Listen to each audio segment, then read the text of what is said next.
Well, howdy, everybody, and welcome to Lock and Load 2019. I'm Will Hungerford, lead developer of Privateer Press, and I'm lucky enough, once again, to have Jay Larson, 2014, first ever Iron Gauntlet World Champion. First ever. First ever. Also, just a wonderful person, cornerstone of the community, leader of the Chain Attack Nation. How are you doing? I'm well, Will. How are you? I'm good, because we're at the Lock and Load IG Finals. We are finally about to declare a world champion of War Machine and Hordes for the rest of the year. And it's an all-Canadian show-off this time.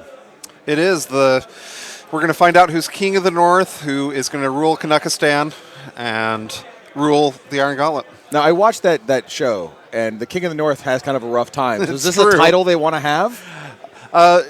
In order to get that sweet trophy, I think so, yes. All right, I agree. All right, so let's cut to the table and see who we've got playing. We've got Mac McWaters versus Marc-Andre LeBlanc. We do. So one of the things that's interesting about this... That's not us either. Yeah, no. That's them. There we go. One of the things that's interesting about this matchup is that... Let's talk a little bit real quick about qualifying for the Iron Gauntlet. Yeah. So you play at designated events that are Iron Gauntlet qualifiers, and you earn points. And once you earn 10 points, you're qualified to play in this championship. Yes. And so that means that it isn't a set... even pretty number of players necessarily. Yes. This time, for example, it's not 16, 32, etc. Just whoever qualifies, they get to play in the event. Yeah. And so that meant that at the end of 3 rounds last time, there were 3 undefeated. Mm-hmm. But the rules are set up so that there's a cut to the top 4. Yes. And Matt McWaters, this is actually a matchup that was played previously. Yeah. He got in as an X and 1. He got correct. Yeah. And so he won his previous round, the semifinals, and now he's in the finals here versus Marc-Andre, and it is a repeat of a matchup that happened earlier in the tournament. Yeah, the round 3 game of the prelims was this exact matchup, these exact lists. Yes. They're playing the exact same game they played that was Matt's one loss in the previous one, but it's a clean slate for the top 4, so if Matt wins this, he wins the championship. Right. So the comeback kid. It'll be very interesting to see if they end up changing their strategies, if it ends up changing things up any. Yeah. Now, if Mark wins this again, he just proves his absolute superiority. It's true, yes. Right.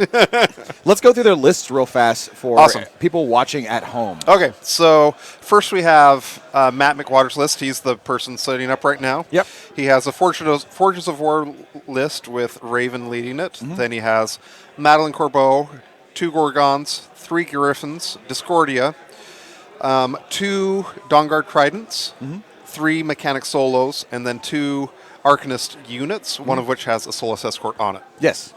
Okay. Then Marc-Andre, he's playing the same list that he played in the semifinals, in the right? semifinals that we saw on the previous stream. So it's a Devourer's Host list with Iona, a Storm Raptor, a Gallows Grove, a Mist-Speaker, a Night Wretch, a Ravager Shaman, and then 2 units of Ravagers, both with command attachments, a Boil Master, a unit of Bloodweavers, Bridgerton Call, and the Lord of the Feast. Yeah, and the scenario they're playing is the send-off to Mirage. So this is Mirage from Steamroller 2018. Mirage did not survive the transition into 2019, so this is going to be the last official game of Mirage basically ever. Okay. So I'm curious, Will, can you, now that Lock and Load is just about to wrap up, yes, there's going to be a new Steamroller packet coming out. Yes. Do you have any little tidbits that you can drop our way? I think where people saw the end of the CID is very similar to what the final product's going to be. So there were a couple scenarios where there were zones that were clear on the outside of the table during the CID. Yeah. Are those kind of staying that same layout? They are. They're staying that exact same layout. Okay. The only layout change was the one that happened in week 2 to Anarchy, where the flags got pushed a little bit. Yep. But aside from that, based on the feedback and the battle reports we got, the end of the week 2 layout of the scenarios is exactly what you're going to end up seeing. Okay. Yep. All right. Well, that's interesting. It'll be fun to test out a new season of Steamroller. Yeah, and it'll be fun to see where people put their death clocks. So it will. Yeah. Because, it's the first time we put zones on the actual table edge, but it is something we feel that creates interesting gameplay and does change up the way you have to approach the scenarios.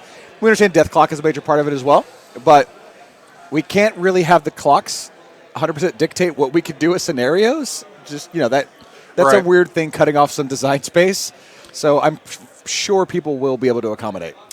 So I'm not sure who actually won the die roll on this, but we're going to get our sideline reporter, I think, to figure out, because Marc-Andre won it. Okay, so he opted to go first. Yep. I think this is actually would have been a pretty interesting matchup to choose to go second on. Yeah. Real quick, so obviously we have our 3 flags here that are going to be really important with scoring. We have our zones. Yep.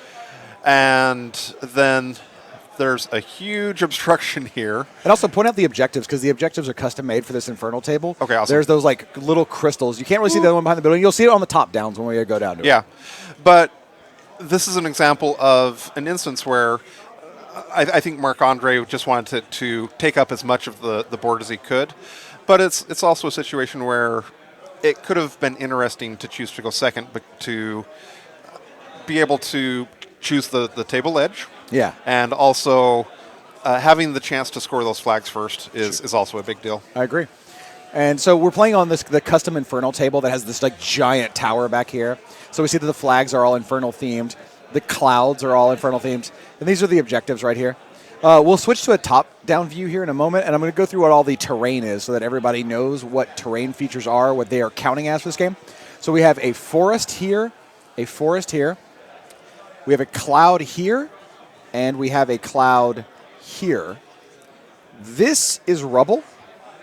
We have a linear obstacle, a linear obstacle. We have an obstruction building. This is an acid pool, so not just regular shallow water. And this is all just extra stuff. This is just basically trash. This is a phone. This is a mess. That is a chair. This is Mark. This is Matt. And that is Andrew Durso's knee right here. Okay, so I think it's time for us to go over the most important part of the cast now, Hungerford.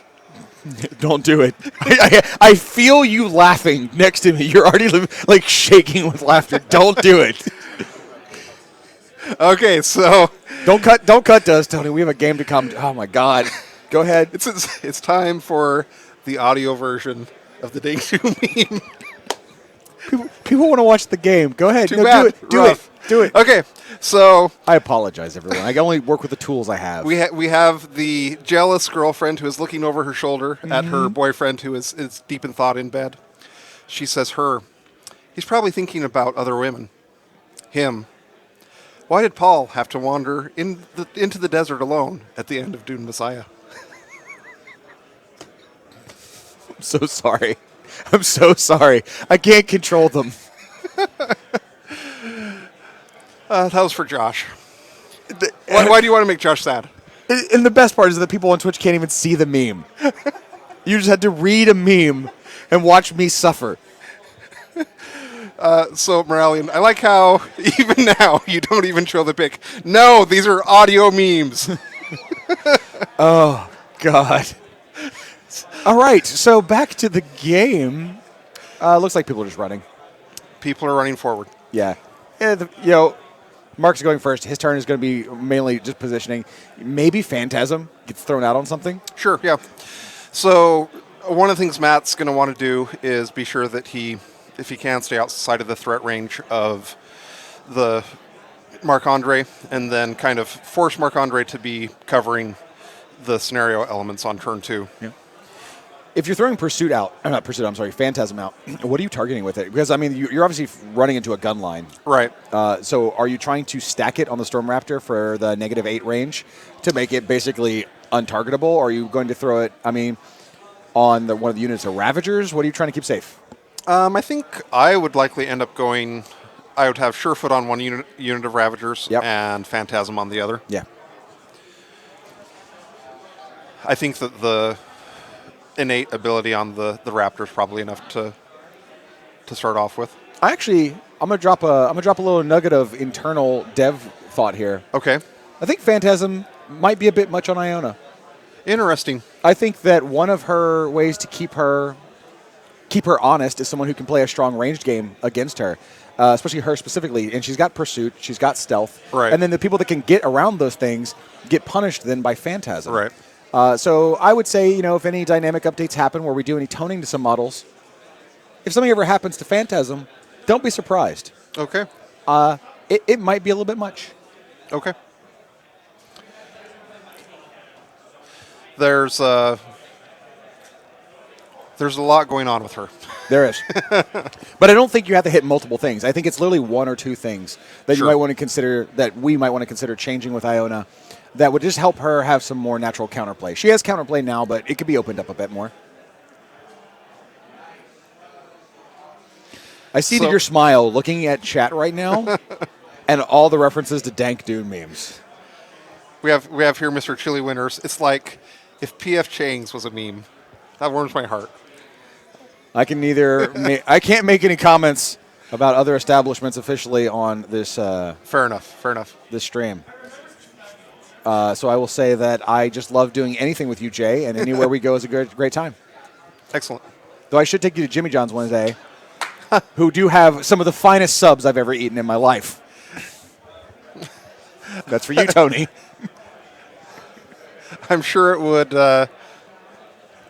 be a treat to watch you devour a foot long. So let's see. Things are happening.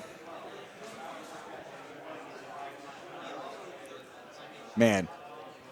What shield guard, if any, exists in Mark's list? I need to look at his models count again. In Mark's, Yeah, in Mark's list. Does he have any shield guards available?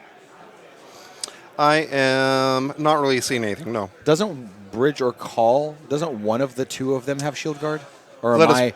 whirl up the war rooms. Now, you remember, I've got Dev Brain, so I've got multiple versions in my head. I thought Call was a shield guard, Okay. and I want to confirm.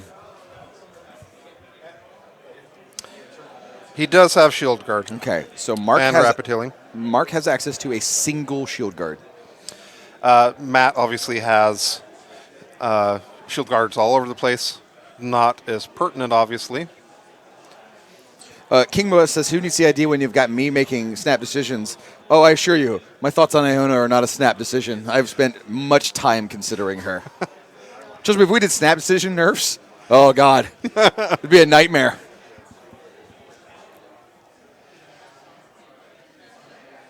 Nothing I do is a snap decision except for my decision to where to go to lunch. I do know that I remember going to the Las Vegas Open Yes. and hearing you talk about Iona, some circle things, etc., and saying that it felt like there needed to be more time, more play, more results to see Yeah. what we think of things with where she's at. Yep. And so, like you said, it's definitely not a snap decision or snap Absolutely choices not. on things. The thing is, War Machine, unlike, say, like a card game, you just, by the nature of the game and how long it takes and the investment required in the models, you get less reps, you get less data. Right. And metas need time to adjust to models to see what counterplay exists and what answers people create for sort of the natural predator-prey cycle of a healthy rotating meta. It just takes these kind of games a little bit longer. So we like to, I mean, if something comes out and like it's like, oh yeah, top of one, you win 70% of the time. Well, okay. Then we need a hot fix. But those are pretty rare. Fair enough.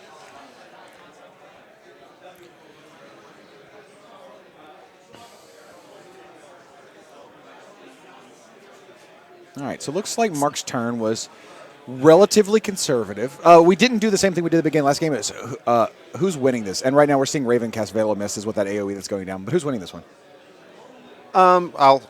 It seems kind of foolish to not go with the person who won the game in round 3. Okay, so you're going for Mark? Sure. So Mark's who I said was going to win last time against you, and he ended up winning. So you're going to give Matt the good luck? yeah, I mean, I think we got to even things out. So since you're going for Mark, I'm going to go for Matt. Okay. So we see Matt's using the cloud up there along with his own Veil of Mist to really block a ton of line of sight to that zone. He's only really got a small window because of the building, like basically here to be able to see through. And then, of course, anything that comes around this side. Or anything that's shooting at the tridents. Anything that's shooting at the Or trident. charging them. Yeah. But I'm pretty sure he's not going to keep anything close enough in charge range that'll let Correct, the yeah. Ravagers also get into anything else that's on the other side of the wall. Yep. I do think it's interesting that Raven is a caster that we've seen less of traditionally from Circle lately. Well, we've definitely never seen Raven in Circle. Sorry, in Ret. Oh, my bad. Yeah, no, in Ret. And we saw quite a bit of Raven in Mark II, but Yes. after Mark III, she had a little bit of a dip off. Snipe Feet Go became less good, right? It's true, yeah.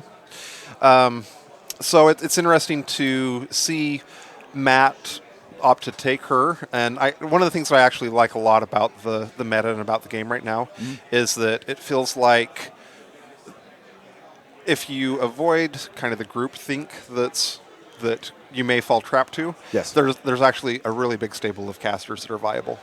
Yes. War Machine can be a very weird game to talk about in a purely theoretical process because it can get very easy to fall into a trap of people informing you what is good and what is Right. bad, and then you not getting the experience for yourself. Like, if someone's like, I'll use a commonly maligned caster. If someone's like, I want to play Sturgis 2, and you say that, you're probably going to hear a lot of people tell you that Sturgis 2 is not very good, right? Right. I say, find out for yourself. Find out what you think is good and what's bad. Tier lists exist in things like fighting games and online RTSs and in card games. And obviously, a tier list could very much exist in a game like War Machine. But people do well in events with what is considered low-tier options, right, in fighting games. It's a matter of what you can play well with and what you like, and you'll never know if you don't try. So going on over here, we have a little 3-inch widget, and he was putting out his charged threat range to try to see if he ambushed with his Tharn, if they would end up being able to get some charges off. Point that out real fast. On Mark's hand is the word ambush, as a reminder to himself to not forget to ambush his Tharn Bloodweavers. We've got a question from Zitch, Lord of Free Usernames. During Clam Pit, did they answer if the Narrative League event got filmed? The narrative event didn't get filmed. It was because of its nature. The narrative event being the upper deck and lower deck of a sky ship. It was split between 2 8-foot tables with 16 players, and players being able to swap between tables on their attacks, shooting through different hatches and ladders. It by its nature was a very fun but very chaotic event, and filming it would have been difficult. So we did not film it. One of the comments from B Dragonfly, he says, maybe we should try off Megaliths, but I'm seeing Iona everywhere, and here it is in the finals. So one quick comment on that is that the format that we're seeing here in the Iron Gauntlet is the Champions format, and so that means that there is a limited stable of casters that you can select from. So that's point one. So Iona is in that limited stable. The second point is that actually, if you look at the mix of the whole field of the Iron Gauntlet, there's actually a really diverse field of what was going on. I agree.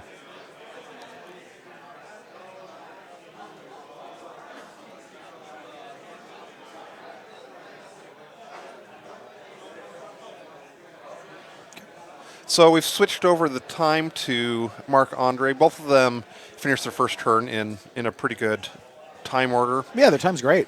If I was one of them, I would prefer to. I'd really like to end my my turn with it being in the 40-minute range, and not slipping into 30. Absolutely. While he's taking a turn, there's a good question for both of us.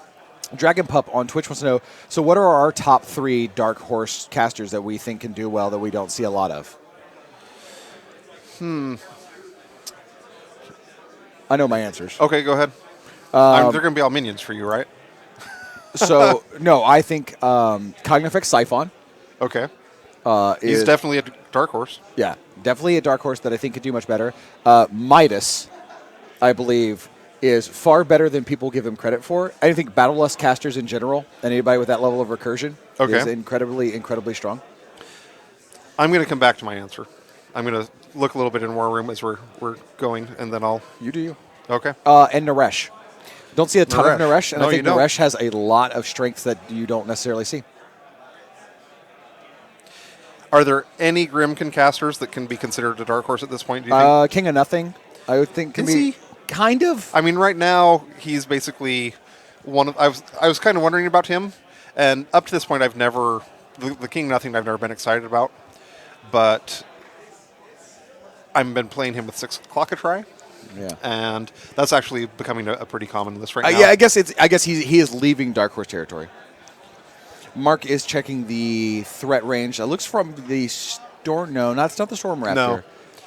I think it might be a Tharn. Yeah, it looks like that is a Tharn Ravager up there. He's checking to one of the ret lights. One of the Twitch comments is that the Wanderer is probably a Grimkin Dark Horse. It's hard to say that those are because they're so few.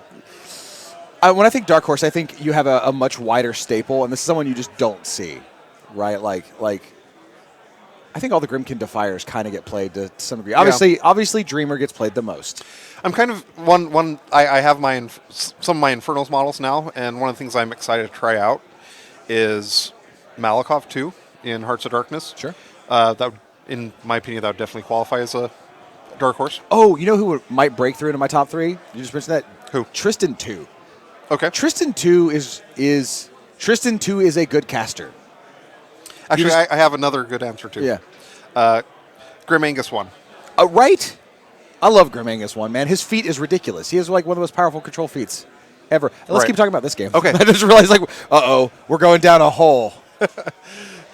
Don't encourage us. What? I think that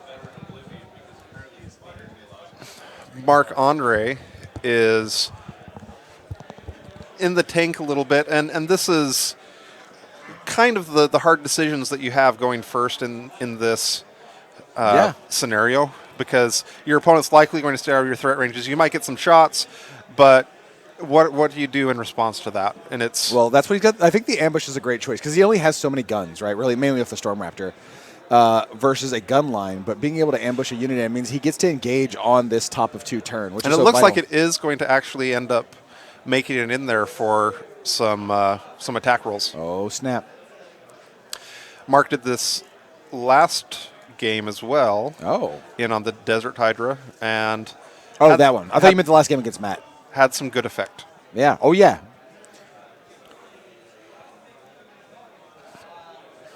Looks like they're probably checking out the charge lines, making sure he doesn't cross the base, and then seeing if he goes there, if it's going to end up being in melee range.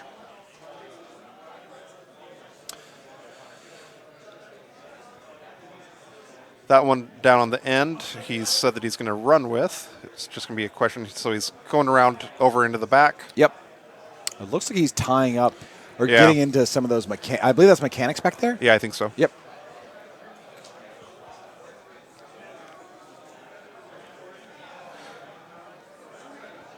Then the other ones he's keeping back to contest stuff, control stuff, etc. in future rounds. Yeah.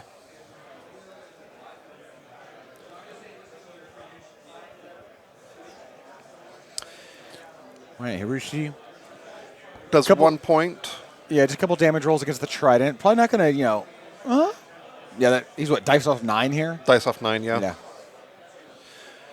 At the end of it, he has 22 boxes, but really the main purpose of that is to try to distract the battle engine.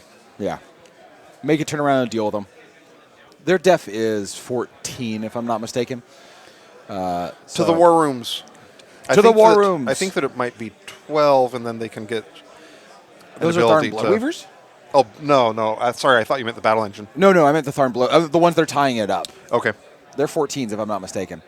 So, they're right in the middle of the pack in terms of, annoyance in order to remove them.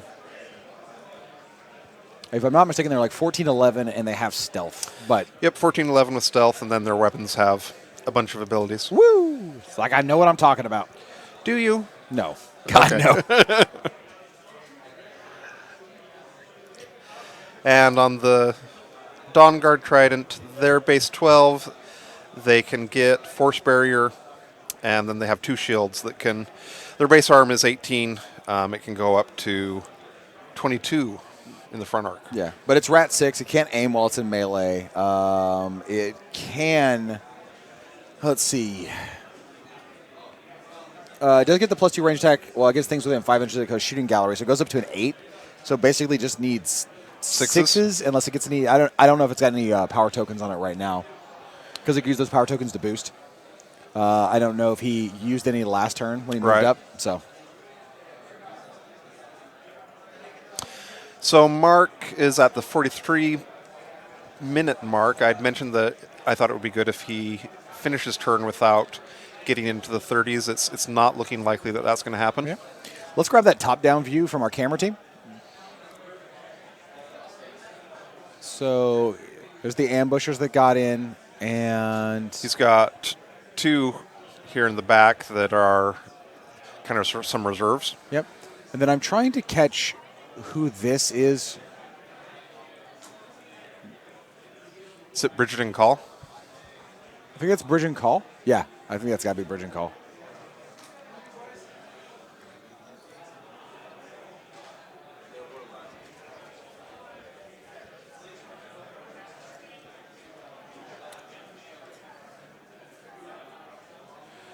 Got a charge going on over there. That's the Tharn Blood Witch is charging in. And no, that is.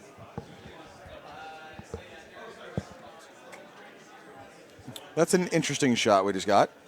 Hello, everyone. And we're back. So as I thought, right here, what charged in on the bottom is it's the Tharn Blood Witch. I do believe this is Bridge and Call here, but we'll confirm if we find out otherwise. It'd also be good to. I'm not totally sure where the Lord of the Feast is currently on the board. He could be anywhere. Yeah, and there is, like we've said before, there's a lot of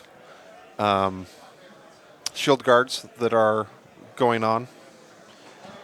Lord of the Feast is was right down here at the edge of the bottom swamp. So is he gone now? I'm not sure.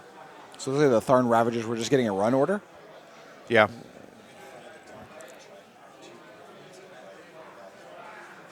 Okay. So Oh, he's got we're confirmation. going to from, give a update here. So right here, these are actually 2 griffins. And then right here is the Lord of the Feast who's gone in to do his feastly duties. Oh, so there's 2 Ret Griffins there. Yes, those are 2 Oh, they weren't red bright. griffins. They weren't bright orange, and that was kind Right. of what was throwing me off. Okay, Yep. got it. And then that was the Lord of the Feast buying all the attacks. So Yep. it all makes sense now.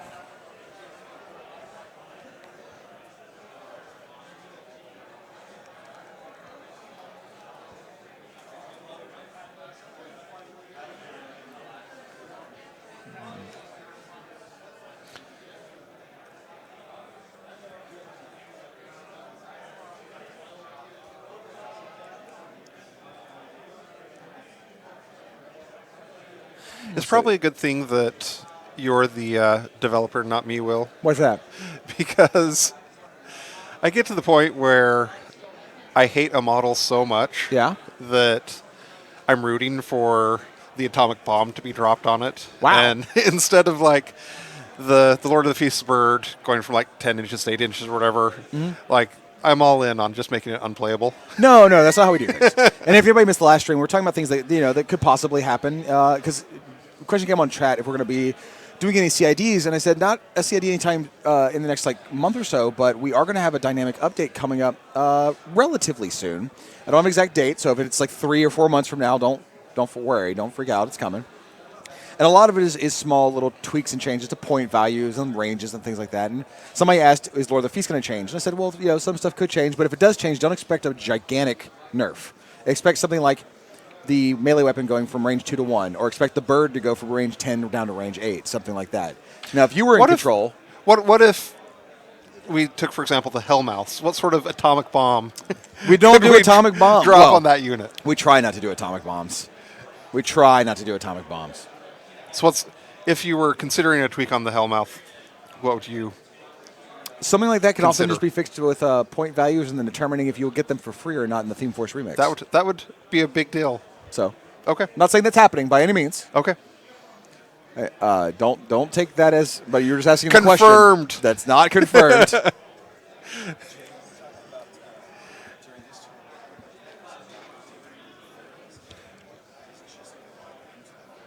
So, I missed what the Storm Raptor shot at there, but it looks like it did not a ton of damage. And we see the other Tharn Ravager unit walking up and getting into place. Yeah, so we'll see where Mark ends his turn. Yeah. I think that with him getting his time down a little bit, he's also. If I was Matt, I'd probably want to try to do my turn fairly quickly, Yeah. and be trying to apply some additional pressure on Mark. So if I am up on clock on him, then and Mark's going first, he's going to be the first one likely to run out of time, and it can make it so that Mark ends up a little bit more prone to having to rush things, be a little make a few more mistakes. Yeah, yeah. One of the things that I think is interesting here is we mentioned before about how this was going first was potentially, even though he's taking up more of the board, it's making it so that he's having to defend this line of flags here. Mm-hmm. And so even though he's going first, he's offering up the alpha strike to Yes. his opponent, which is something that I've seen happen in this style of scenario, this style of matchup pretty frequently. Yeah. He's tried to blunt that a bit by tying up as many units as he can, right? Right. And getting Yep. things in the way. Yep. So now scoring is now live. Correct. It is the bottom of round 2. So we'll see what happens in terms of scoring. And Mark did end his turn at basically 38 minutes, which is not by any means bad or critical yet. Yeah. So, Do you, when you practice to play on clock, yes. do you think it's beneficial to play games with less clock than is what is available in a tournament? So if I'm really trying to hone down and get better at my time management, the thing that I actually find works best is to try to do, say, an 8-minute time turn. Okay. And then once per game, I'll do a 4-minute extension. Okay. And if you're able to do that consistently, you're going to be applying a lot of pressure on your opponent. Okay. Have you ever tried to get it down to the 2-minute turn? That'd be pretty impressive. Yeah. The idea is to go so fast that the clock is just constantly running on your opponent. Okay. Now, yeah. you may not be winning, and you'll often lose by bottom of 3.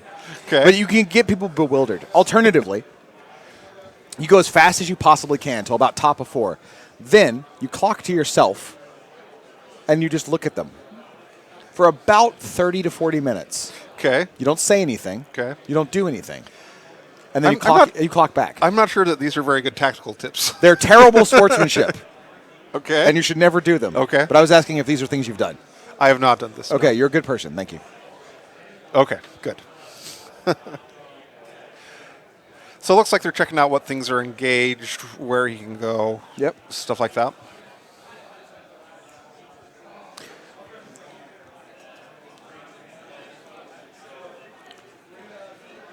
All right. Raven is feeding. We heard Matt say, we're going to feat.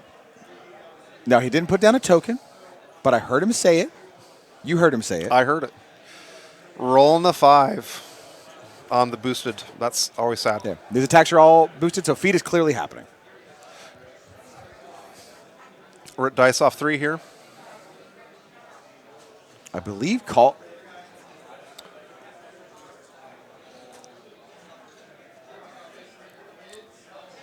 So there's a tough roll from the Thorn Ravagers got shot. He toughs. I believe that's the Lord of the Feast. Oh, was it Lord of Feast? Okay. Yeah. There's kind of a lot of models, and many of them are kind of blending into the background, so it's a little hard to tell the difference. Okay, Continuing on the Lord of the Feast, trying to get him dead. Yep. 6 kills, he rolls a 5. Lord of Feast alive with 1. Oh, it looks like he got removed. Maybe they... Well, I guess we misheard then. Yeah.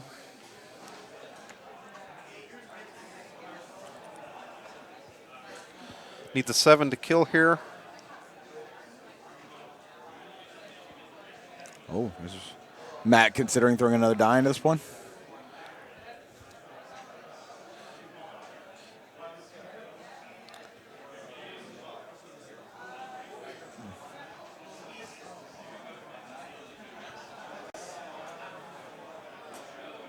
Fells his tough check. Yep. I believe that was a Ravager that Yeah, was I killed. believe so. The The missed Bog Trog. the Bog Trog Mist Speaker Mist Speaker has been just killed. got taken out. Yep. That was just north of the Storm Raptor.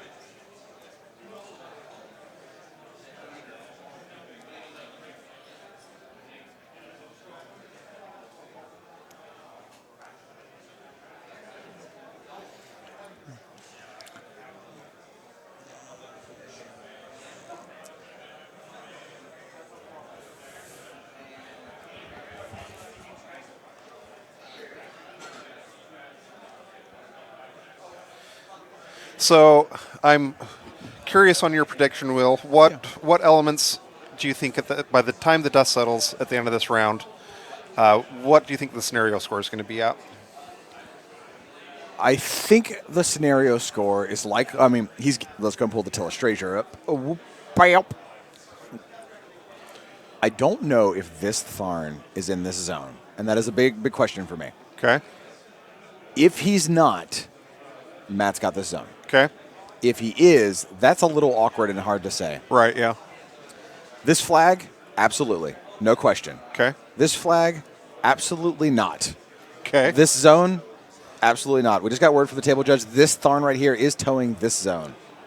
So Okay. with that, I think the only thing he's scoring is this flag. I think the score at the end of this is probably going to be 1-1. I'm going to do a prediction that we're going to be at 2-1. Where do you see the second one coming from? I think that we're likely going to see the Trident here Yeah. getting freed up, having it swing out a little bit, and start doing some shots. And I think it's one of his main priorities is going to be getting this guy killed, Okay. and then scoring over here. I'm also curious. I'm not sure what he would do to make it happen. It would be nice if he could figure out something to run to contest that zone, but it seems difficult. Yeah, that's what I'm saying. It seems really, really difficult. We'll see. But it is, so Matt should hopefully get a small point advantage. And it also, going second, allowed him to get the alpha strike in this situation.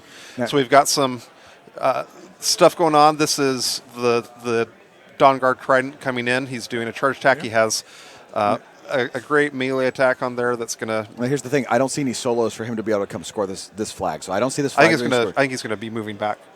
But what does he have over here that, like, is that Raven or is that one of the Arcanists? I think it might be an Arcanist. Okay. If that is an Arcanist, then that makes more sense.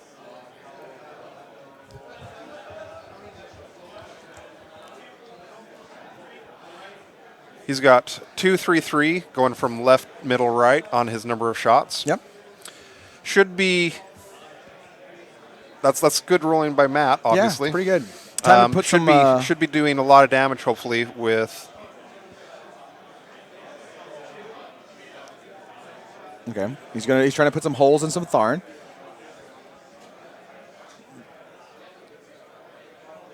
Kills one of the ones that was tying up his other models. Yep. Gets the Swift Hunter move here. He said he's going to move into engage the Tharn Ravager. So 6 shots left here.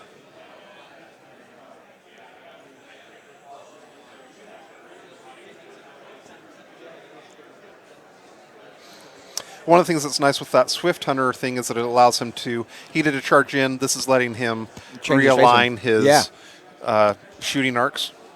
Which is super good, being that the arcs of the fields of fire are so important on this battle engine. Right.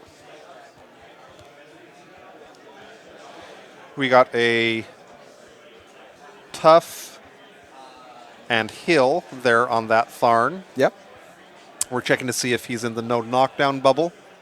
He is outside it, so he's going to be knocked down, Yep. and soon will be dead. This is the last shot left in the middle. Hits him because he's knocked down. He's knocked down so he doesn't get the tough roll, and he Will die explodes. now. Yep. So he gets the Swift Hunter. Now he's only got the shots left on the right field of fire on that Dart Guard Trident, but he can completely change his facing, like we mentioned. Right.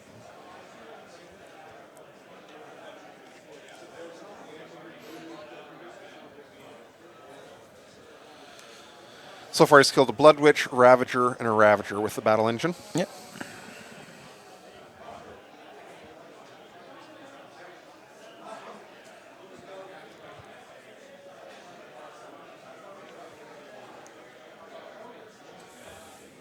So he's backing up to the maximum 5 inches of the guy. That's so he can be in that shooting gallery range. Get the +2 rat. Because sometimes you need +2 rat and have And- boosted attacks. Hey, You know? sometimes you roll really bad. Sometimes.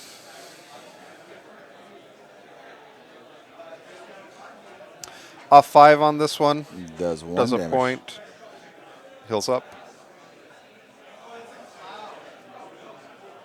Second shot went into the Second grove, but Matt forgot it had stealth because it's got prowl and it's in a cloud. Yeah. I think he actually forgot that it was in a cloud. Yeah. Yeah.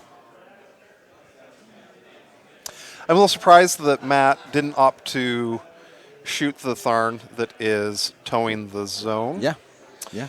I'm a little curious if maybe he doesn't see it there with the building blocking line of sight. Possibly. Possibly. Now we're doing the repositioning back. He is contesting. I'm curious if that one in the zone, if there's anything else contesting that flag. I'm guessing maybe not. Probably not.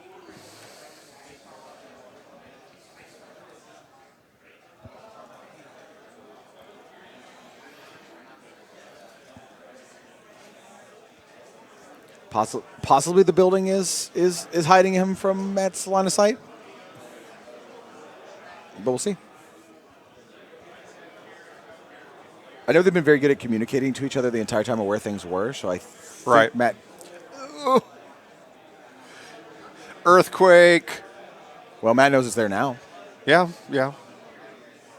Pausing the clock, and Travis is repositioning the building to where they believe it was.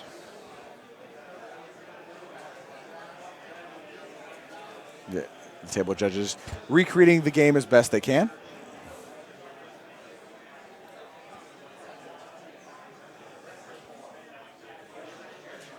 All right.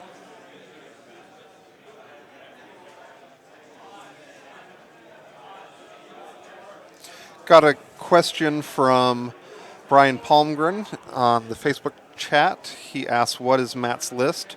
Real quick, we can go over that again. Yep. So we've got Raven in Forges of War with Madeline Corbeau, 2 Gorgons, 3 Griffins, Discordia, 2 Tridents, 3 Mechanics, 2 Arcanist units, one of which has a Soulless Escort.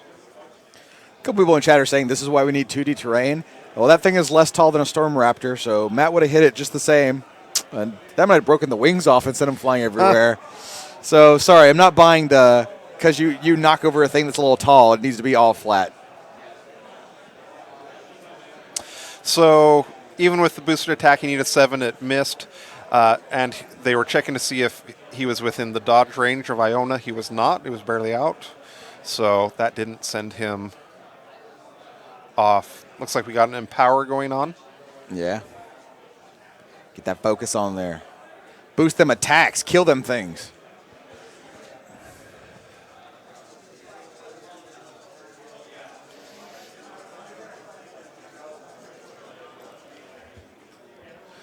Everyone in Twitch chat talking about how awesome 3D terrain is. I agree with you 1,000,000%. People are allowed to play with 2D terrain. 2D terrain's not banned or anything like that. But when it comes down to my personal choice, I will play 3D every day, all day, always. And really, with the rules that are coming out in Oblivion. I would say the only hill type that is 3D that was really difficult to sort of deal with was hills. Right.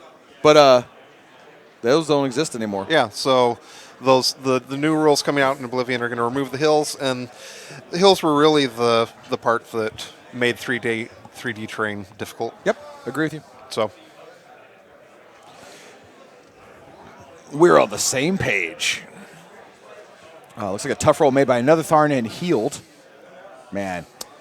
as you do. Tough no knockdown rapid healing is good. Is it? It is. Okay. It's good. Is it good for the game? It's fine. Okay. It's fine. Okay. Nothing to see here. Move along. It's very strong. It is. Very strong.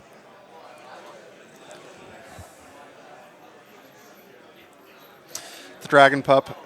Everyone loves hills under your fully painted resin colossal that topples off and goes flying. Yeah, I know. That's not great.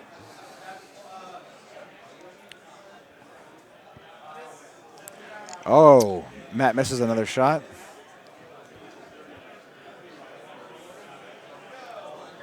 This must be outside the feet because Yeah. he's rolling 2 dice. I believe so.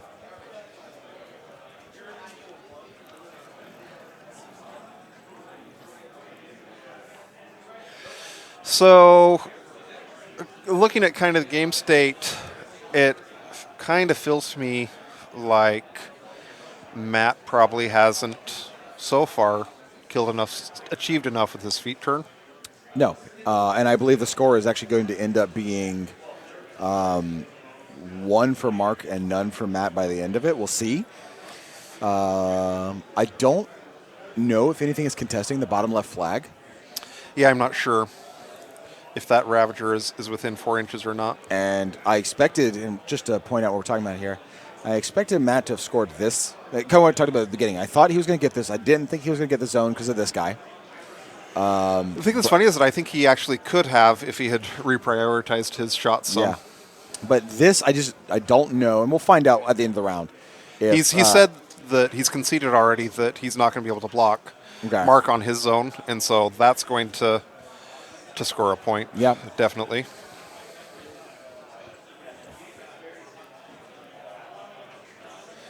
The classic deal 3 damage, heal 3 damage. It's always a good time. Yeah. Good job by Matt so far not going on tilt. Yeah.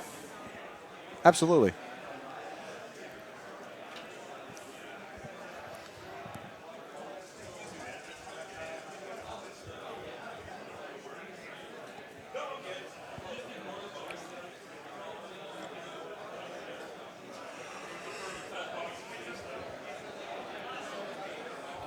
Matt is now passing Marc-Andre's time, which isn't too surprising given the fact that he's doing his feet turn.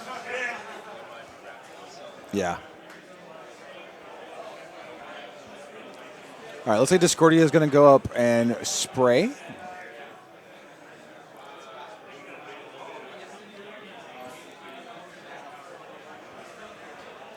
Looks like he's hitting a pair of Tharn Ravagers up top. Clips both of them. Tough roll for the first one. Nope. Second tough roll.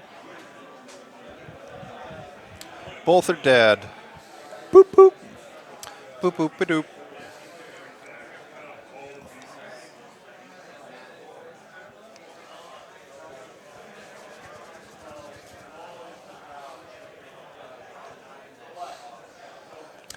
One of the things that I like in my list construction when I'm able to Yeah. is having some sort of cheap model that's fairly mobile, preferably a solo, that I can send out to either score flags or I can be running into my opponent's zone to Yeah. have it be contesting. Yep. Matt's list doesn't have as much of that, and so that's something that when you're doing it list building, something you can be looking at to try to help you out on scenario. Yep. The classic Feral Geist for me. The strength of Grimkin, a lot of it is Gremlin the Swarms? Gremlin Swarms. Yeah.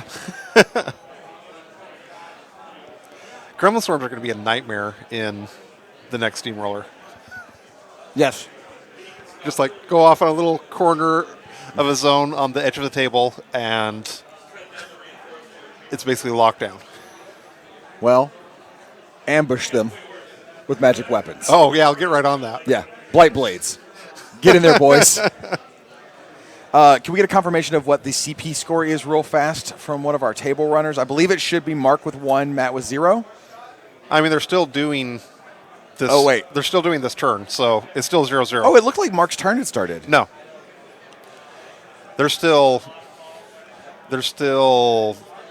I believe, this Trident hasn't gone yet. There's still all these witches over here. So there's still a fair bit going on. Oh, the boy in the zone got cleared out. Okay, interesting.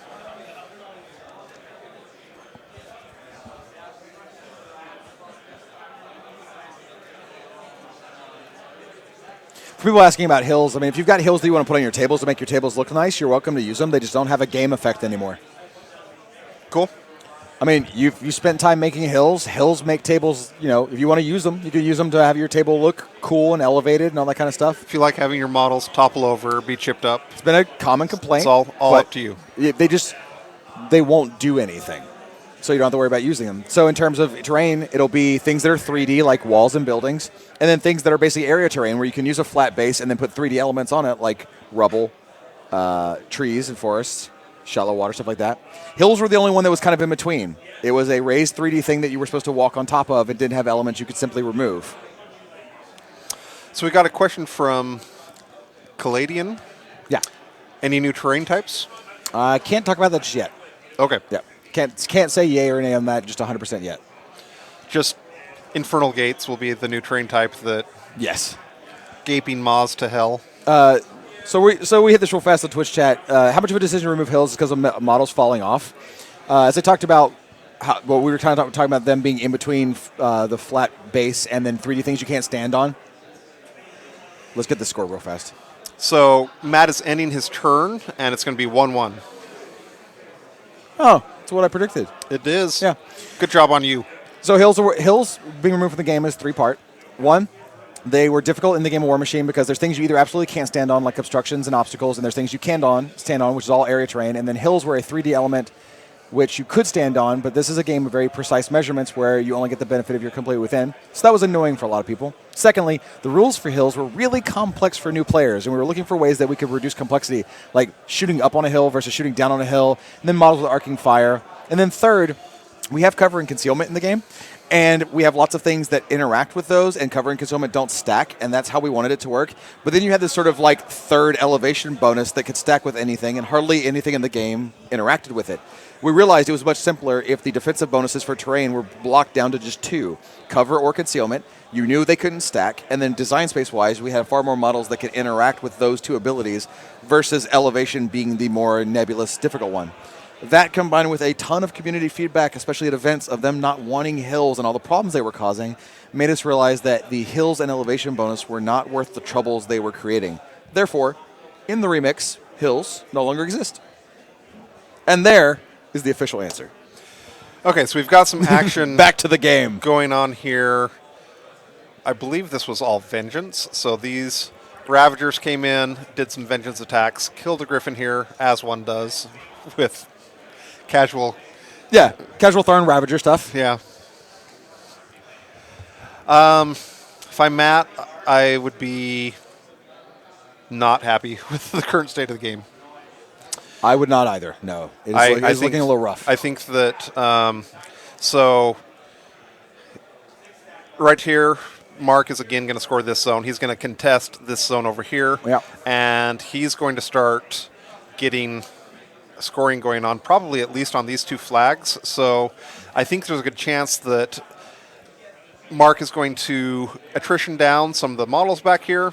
He's going to likely score 3 points. It'll be a 4-1 point likely by the end of the round. That sounds accurate to me, yes. And I think that Matt's likely going to be in a pretty rough spot by the end of Mark's turn. Yep. And one last thing on the hill thing. A couple people asked about what about people that create hills or do things with elevation in the game. All of their rules are being changed. And as an example, if you imagine someone who had a AoE that created a hill, well, maybe they're getting a new spell that creates an AoE that gives +2 defense and arcing fire to models within. If we decide we want to do that, there are a lot of ways to address that. But models that interacted with elevation or created hills are all going to be addressed when the change occurs.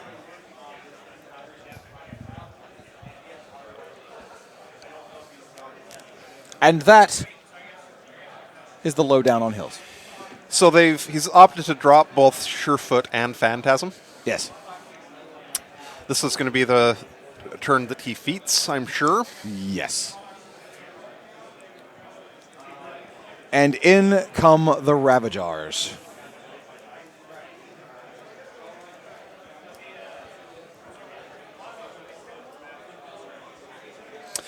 Real quick, I wanted to comment on something that has been kind of a common thing online Yeah. with regards to this event. Hit me up.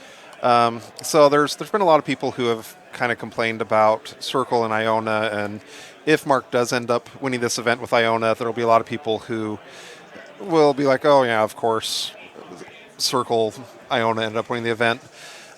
Having watched a few games that Mark's been doing, Yes. obviously Iona, Circle, they're very strong, but Mark's been playing them well. Yes. And you can't take away from the skill that he's been exhibiting while playing the game. Absolutely not. Absolutely not.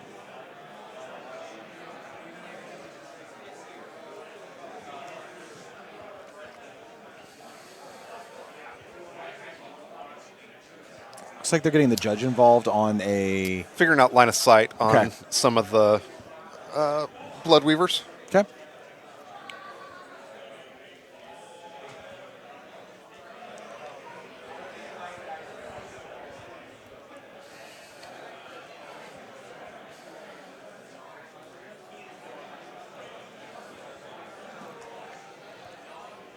Getting a charge in.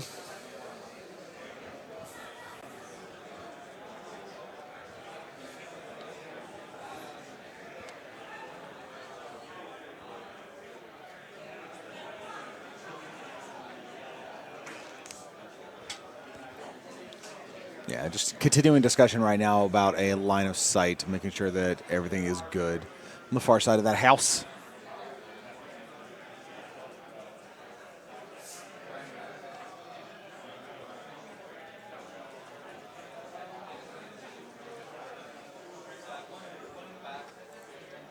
All right, time has been restarted, and Mark is making some attacks. Look, a few of these are going in the back of the trident, and it mattered that it was in the back, which is one of the things they were checking. And the reason why that matters is because, as we said before, the Trident has 2+2 armor shields. Yes. So that's a swing of 4 armor by doing your attacks in the back arc. Yeah.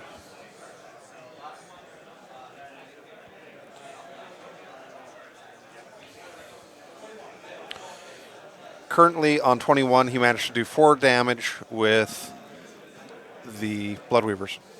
That's pretty impressive, actually. They're what, Papa Strength 9, if I'm not mistaken? 11 with Gang, that's right.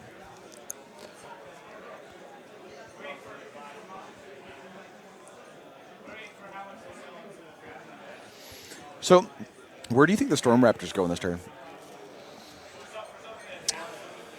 I think if I were Mark, I would actually just end up keeping it in reserve and use its gun and keep it as kind of an anchor piece for the later rounds. What are you shooting at? Maybe I would look at softening up something like this over here. Okay. Could potentially opt to shoot in one of the battle engines, but I'm assuming that Matt probably didn't do the ability to add up force barrier. No. Do you think it's a bad idea to take the Storm Raptor and just run it right here and then just sort of like pass turn and be like, go? Yes, that's a bad idea. Okay, I agree. I don't think you should do that at all.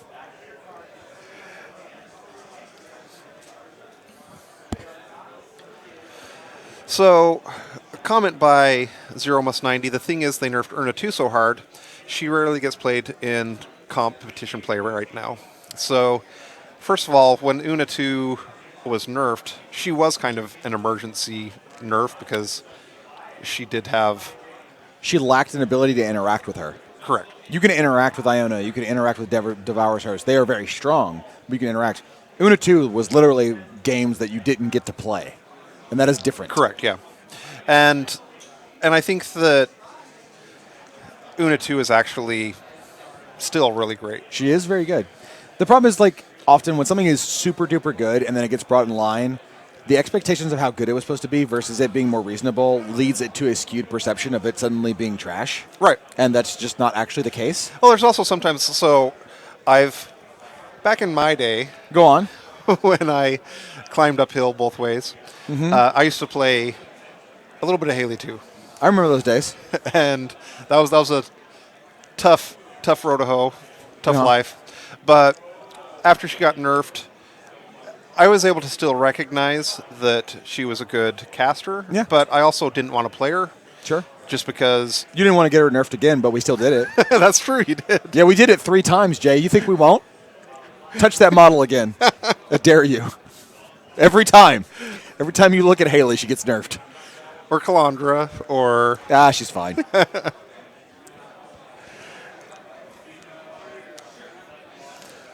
So somebody was asking on Twitch chat what was Mac Water's other drop that could have gone into this.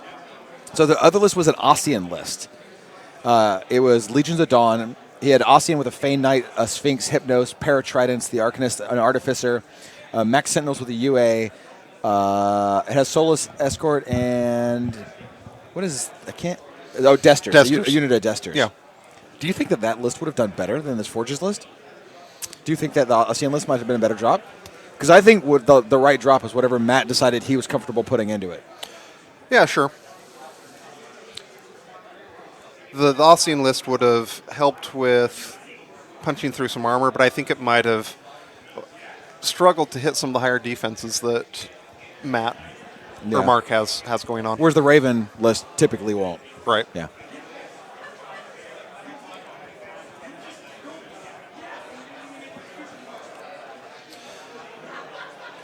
The Raptor is repositioning.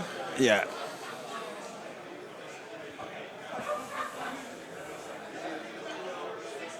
All right, we see the Ravagers getting the charge after. Oh, he knocked the Storm Raptor over.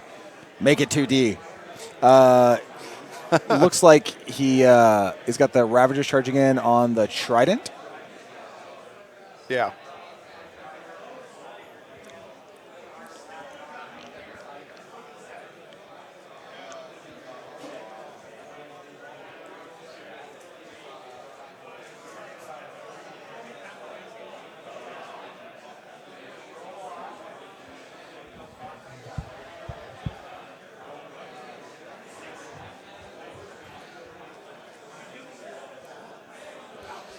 Looks like he did opt to keep the Storm Raptor kind of back as an anchor piece, as I had kind of predicted. Yeah.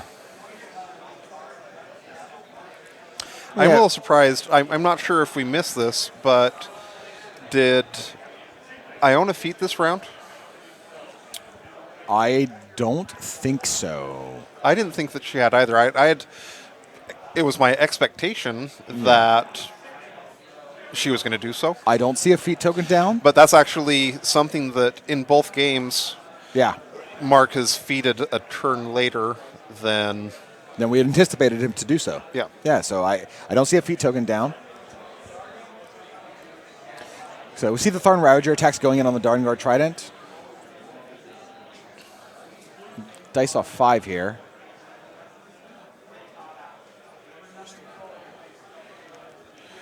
Our sideline reporter is checking on the feat on if that's up or down currently.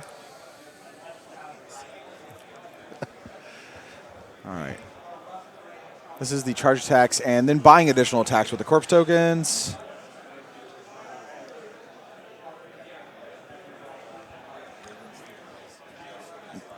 So yeah, no, I don't believe that Iona has feated because Oh, okay. Iona feated the previous round. did she? Evidently. Did we just miss Iona's feat? Evidently. As one does. Oh. There you go. Okay. Really? Did he just defensively feat? Because he didn't get into a lot that last turn, did he? The Lord of the Feast got in on the Griffins. Yeah, the Lord of the Feast did, but And I think like a solo Night Witch. yeah, the got in. Bloodweavers Yeah. ambushed that turn, but they didn't really get into stuff. Okay, well, yeah, apparently we have it confirmed that the feat on Iona already happened last turn. All right, so Bridge and Call are activating now. It looks like they're just advancing.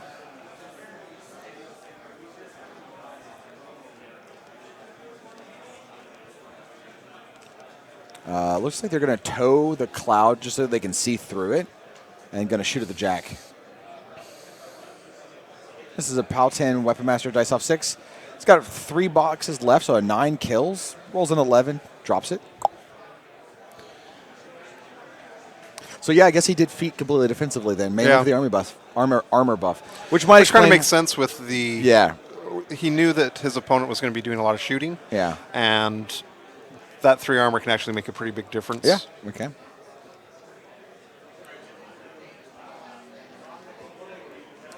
There are several hundred people watching right now across both Twitch and Facebook, so welcome everybody. We hope you're enjoying the Iron Gauntlet World Finals, and this is the last stream we are doing for Lock and Load 2019. So once this game is over, we will be calling it a wrap, and in fact, the show's closing down here in just about 2.5 hours, and then we're done. Okay, well. But we've got a world champion yet to declare, to crown. It's been a fun event so far. Hasn't it, though? Yeah. So much Riot Quest going on, so much Monpok, and obviously tons and tons of War Machine. Can I just say that the Iron Arena has been slammed nonstop? Yeah, it has been. So I know that your first response is going to be how excited you've been about Riot Quest. Yes. But besides Riot Quest, yes, of the upcoming things that Private Press is working on, what are you most excited for? Outside of Riot Quest? Yes. The Conan mini crate. Okay. I'm just really excited to see us do something like that. Okay. And to get to see Robert E. Howard's miniatures brought to life with our sculptors. There is a fanboy in me that is flipping out at the opportunity to having Conan miniatures. I think the thing that I'm most excited for is the new Oblivion box set. Yes. Definitely excited for the Theme Force remix, but I'm also really excited for the. We're gonna. I think in my store we're probably gonna get like 2 or 3 campaigns going at the same time. It's weird for me to say I'm excited about the narrative campaign because I wrote it, and it's a little like, I don't know. Like, I'm excited about this thing I did. Kind of sounds like just weird hype and promotion from me. So, like, I guess, like, the thing When's that ever stopped you? No, I'm always honest. I always tell people what I'm actually excited about. Tony, don't you clap for that. God, I hate Tony so much. He ruins everything. So, yeah, no, the thing I'm most excited about is the thing I'm, like, this weird fanboy over, which is everything Robert E. Howard does. Cool. You're the worst, Tony.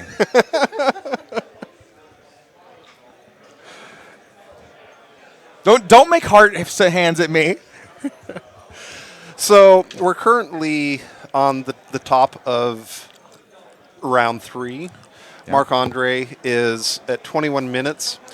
The thing that's good for him is that he's going to be getting enough of a scenario lead and attrition advantage. He's getting a huge lead, yeah. That I don't expect the time is going to end up mattering. Probably not, no. The rounds will probably go back and forth so fast it won't matter at all. Right.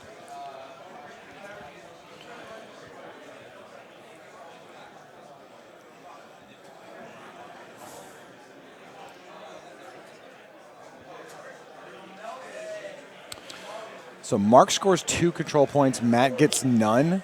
Yeah, I think that he probably didn't have enough solos to be able to score that other empty flag. So I believe the score should be 3-1 now. Yeah.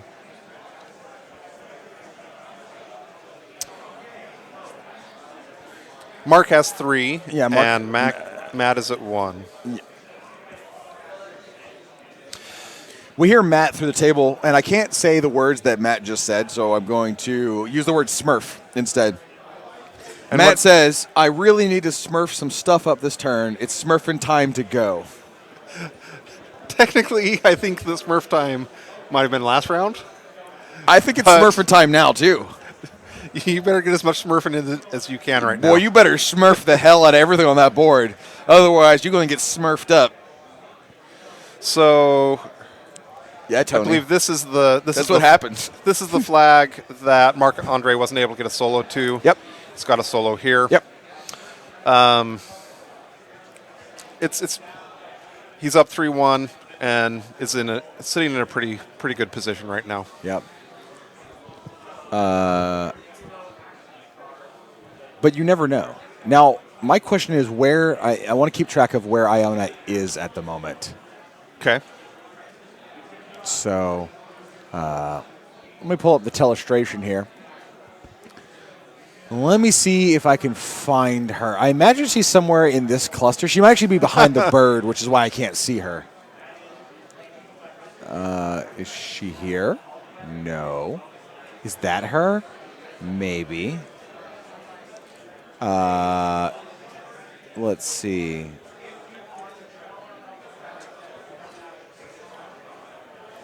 Yeah, we just may not be able to see her. Oh, wait, we're getting a different view from our There we cameras. go. There we go. So, yeah, she's just on the north side of the bird. So there's Iona right here. With Behind a pot, the wall. Right, behind a wall, just north of the bird with a pot behind her. She's basically impossible to kill. Yeah, that's one of the, as I've gotten practice games in versus Iona, one of the things that can be frustrating with her is that even if you have a really good assassination caster, Yeah. she can be tough to Yeah. get that off Because on. she has multiple tools like Phantasm, Yeah. Pursuit. Yeah.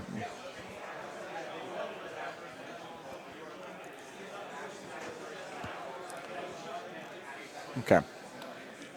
We see up in the top left zone. A couple of the Thorn Ravagers on the other side of the house are currently being gibbed by.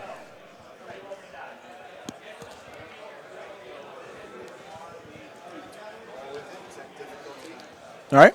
We're having a little tech difficulties right now. I think One of the signals is might be just here. out for a second. Ah, there we go. We are right back, everybody. Sorry about that.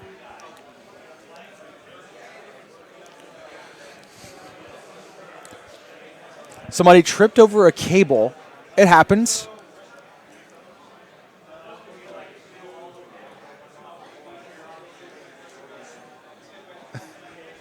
Somebody on Facebook just said somebody knocked over the video signal. Make it 2D. I appreciate you as a person. Another one, JP the Great one. It's not back. You have to buff Haley 2 first. No. Signed and endorsed. No, absolutely not. Really, what War Machine needs is for Haley to finally get her time in the sun. Say again? It's time for Haley to finally get her time in the sun. Oh, A yeah. little bit of spotlight time for her. Sure, yeah. She definitely hasn't had it. Yeah.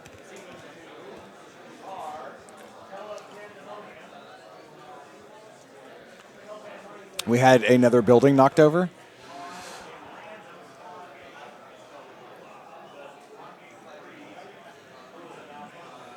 So Got the clocks paused as we were resetting. bearded Travis Mark is in there to fix it and make everything right.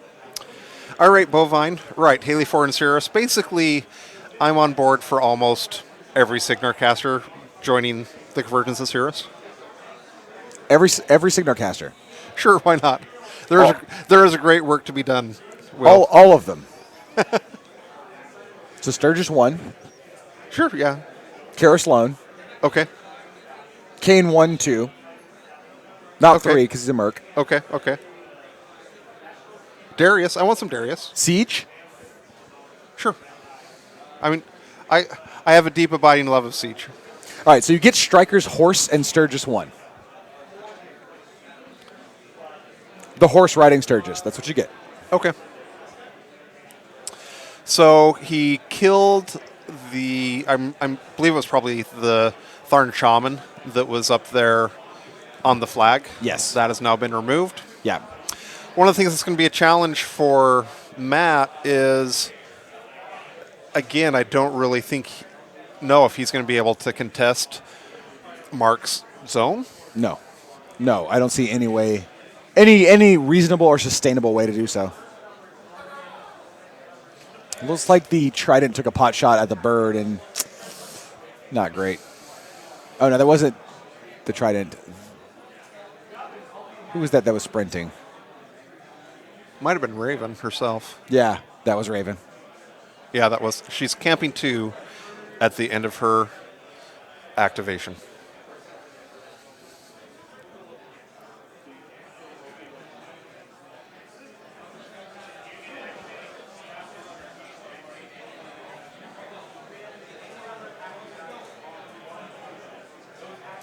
Matt says that his turn is currently being pretty stressful. I believe he said it's stressful as Smurf. He did, yeah. And Mark said, it seems to be going fairly well. And Matt says, it's going. Yeah. So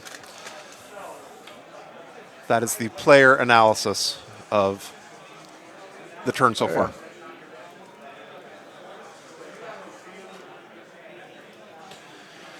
Looking for an 8 on this dice roll, according to Matt. Yep.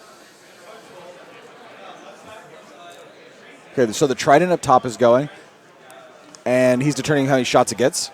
And he's going to start shooting at some blood weavers in the forest, basically needing an 8 because they go up to 16, but he's got shooting gallery.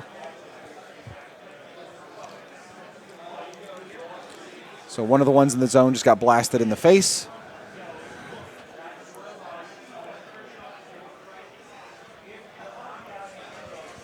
He was going for the hard 8s on the last 2 and didn't get it. Nope. Nope.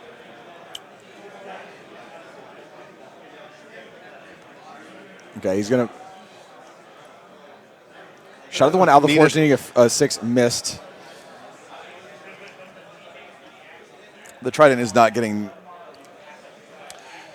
I think he cleared out all but one. All but one, but he's going to boost a melee attack on the last one. And he misses. And he definitely smurfed that one up. Oh, yeah. We heard from the table a deep, long, drawn-out smurf.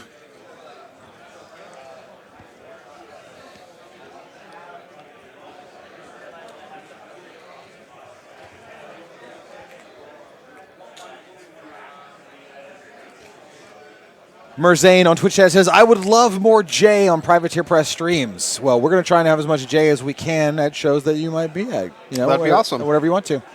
People were very excited when they heard that you would be streaming and seemed to enjoy your presence. Oh, well, thank you. Yeah. I think that you're a great addition to commentary, and the only thing that you're bad at is your choices in food. I'm glad that you finally accepted that the Dank Doom memes are an integral part of this cast. I forgot they existed because they're traumatizing. Put your hand in the box. No, stop it. Thank you, old man, for saying that we're both doing a great job of commentary. We appreciate that, and we hope that everybody's enjoying the commentary. War Machine's an interesting thing to try to do commentary on because there's lots of slow times while players are thinking or doing measurements.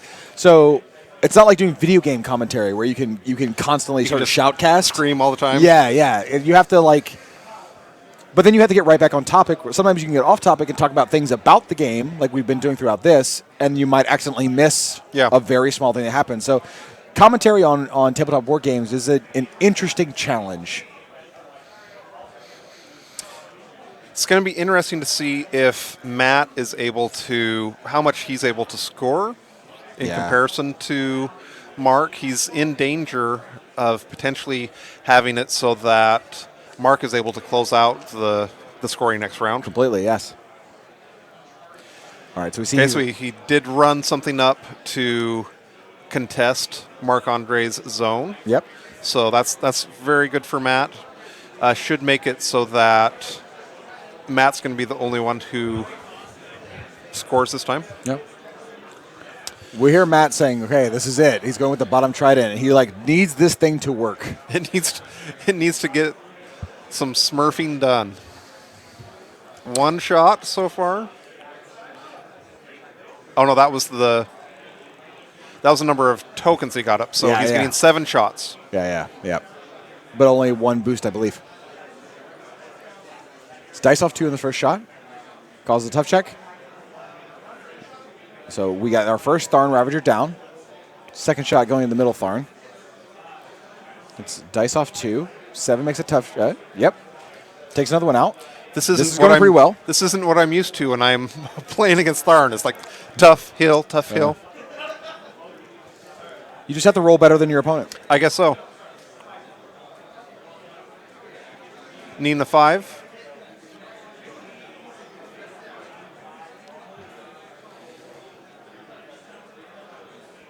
Okay, he's going to boost the Boosting damage roll. damage on this one. Okay. Has 3 left after the healing. Yeah. He did 6 points of damage. He healed 1. He hits him with the next shot. It's dice off 2. He's got 3 boxes. Oh. Now he's doing a melee attack. He's knocked down. He's slammed D6 inches. Slams him 5 inches with the melee attack. It's PAL 16 on him. Probably just going to die. Looks like he will clip the other Tharn. That's really good for... It's an auto kill on him. Now we're doing a collateral roll. Going to shoot the knockdown guy. Hits him. Dice off 2. He's knocked down. Does 5 and kills him. Wow. Dawnguard Trident just went to town. Getting work done. It was like, what up? I'm a battle Repositioning engine. over. I'm sure he's... Oh, he might have moved him back so that he's not actually within 4 of that flag. We'll find out. Find out. He's intending to stay outside of 13 of that Gargantuan. Running the flag to get it. Matt's turn's going a lot better than I was expecting. Looking like he's going to be at 3-3 on the end of the round. Yeah. That is looking pretty dang right there. Griffin's running over. Yep, score is now 3-3. 3-3. Matt gets 2. Mark gets none that turn. Good job by Matt recovering. Good job. You smurfing did it that turn, Matt.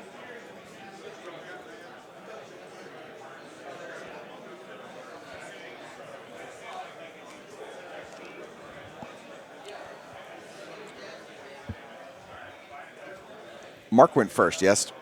So yeah, this Mark went first. This is round, what, 4 now? This should be top of 4. Yeah, top of 4. Scores 3-3. I think we're... Oof, it's hard to say how this is going to end. And... I think that Marc-Andre still has the advantage. I agree. And especially that the Dawnguard Trident that was mostly beat up just went out. Just a quick reminder, folks, the store is closing in 15 minutes. So if you want anything else from it, this is your last chance.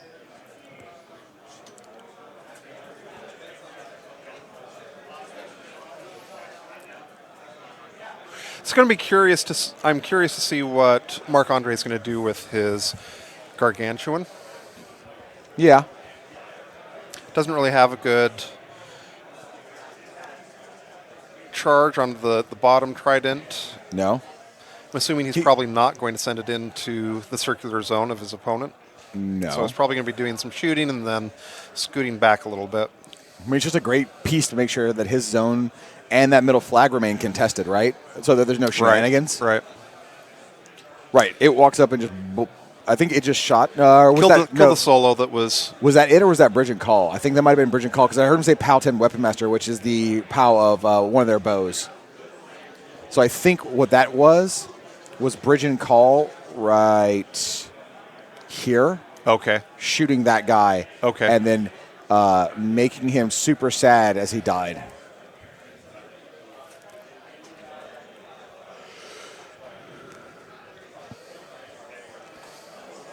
Okay, now the bird's going. This is dice off 6.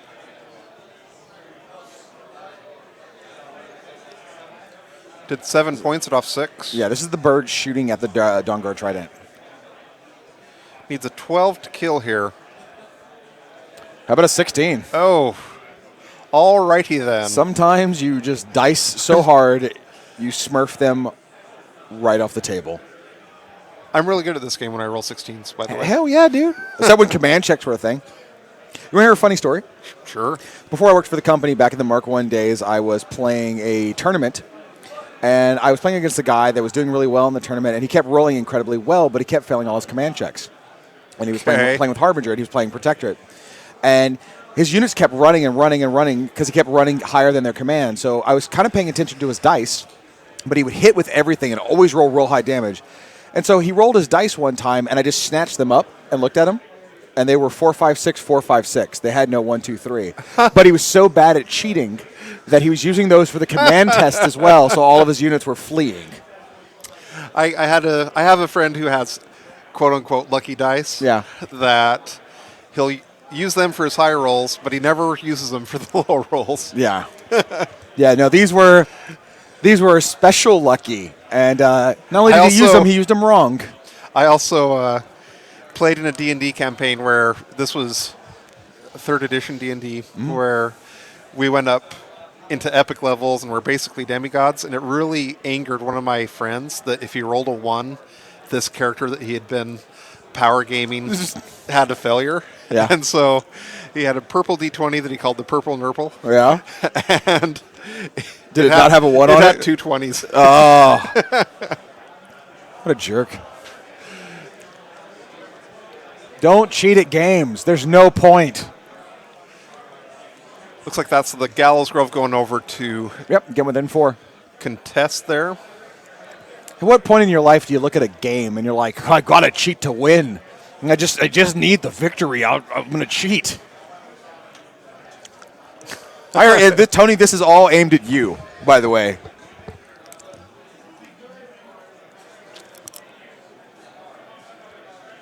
If you ever feel the need to cheat to win a game, stop playing and go do anything else.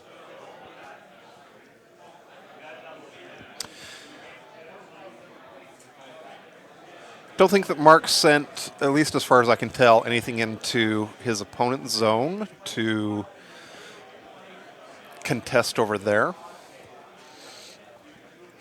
Currently, I think they're each scoring their own zones. Yeah. It looks like none of the flags. So, Iona dropped 3 Fury, ran to a flag. Yeah. Okay. Yep, Mark scores 2. He must have gotten something in there to So block the circular zone yep. that Matt had. So the score is 5 for Mark, 3 for Matt McWaters.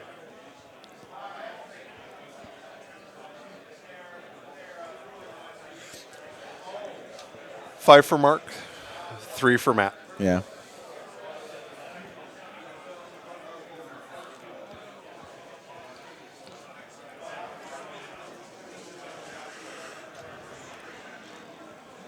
And we're now on the bottom of turn 4. Bottom of 4. And I think this is going to be, we're going to see as kind of a situation where, because Mark left his Storm Raptor as kind of a reserve anchor piece. Yep. As soon as Matt starts moving things up to try contesting, he's going to be able to pretty trivially remove them most likely. And Yeah. if he loses many more pieces, Let's get the top-down view real fast, and let's kind of review what we've even got left. So this is the entire remainder of Matt's force, right? So he's got the Light Jack. Looks like these are the Electromancers. no, I think that might actually be Discordia maybe. Oh, yeah, so that's the Discordia. These are the Electromancers, I believe. No, he doesn't have Electromancers. It's going to be the Arcanist unit, I believe. Ah, the Arcanist unit. Thank you. Super good damage output. Yep. Super good. Raven's right here. Yeah. Then we've got the Arcanist solos are kind of in this area. Yeah. I actually don't know 100% what this model is. It might be what is contesting for Marc-Andre. There's a very good chance of that. Then Mark's got a Gallows Grove. Iona's chilling here. Yes. Storm Raptor. Bridge and Call are like right here. They're like, we will hold this zone and score it for you, boss. Yeah.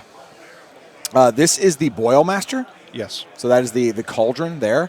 So, and I think this was another Arcanist solo that just ran over to go there. Oh, and we got confirmation from Tony. This is the last blood tracker on Circles In. That's what was contesting the zone. We should have, I think Matt still has Madeline somewhere maybe, but not sure. Not sure. We'll find out. And it's not super important right now. No. It is kind of the point where Mark should, as the turners are going back and forth, he should be able to likely get some more scoring as each turn ticks by until we hit the end of round 7 if he doesn't get up by 5 before then. Yeah, I mean Matt's the one who's got to act here, right? It's Mark can just chill. Right. And be like, yeah, I'll take 2 points a turn. You could have 2 points a turn at this point if you wanted. It's not going to do anything. Moving something up to Contest the flag? contest the flag. Yeah. Problem is, Iona can just bop out, pop you in the face, and sprint back. Like you do. You can't just throw like a single dude there. It just Right. won't get anything done. You'll contest for a turn, but then Right. you're gonna lose it.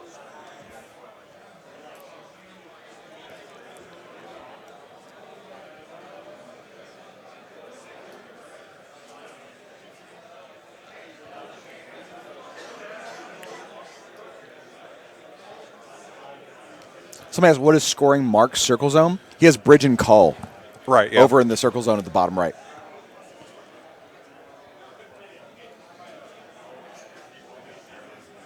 Wouldn't be surprised if the Boilmaster ended up becoming a something that contests the circular zone next.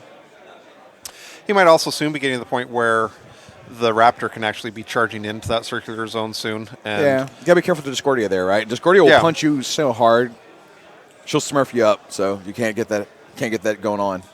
yeah.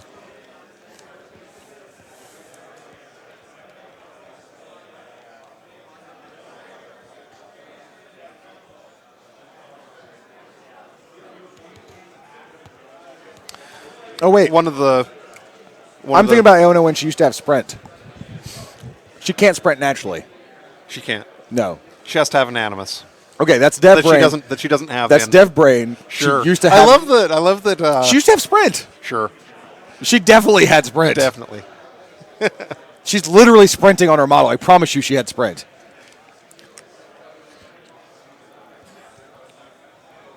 I think that might have changed in CID or before CID. I think it changed in CID.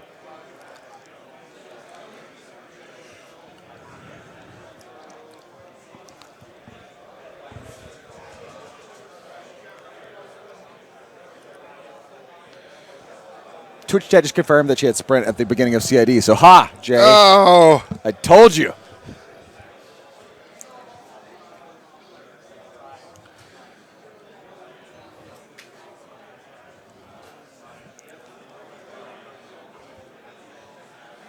Okay, so he's got a model that's going to run in over there. Yeah. Looks like Matt is going to get up to 5 as well.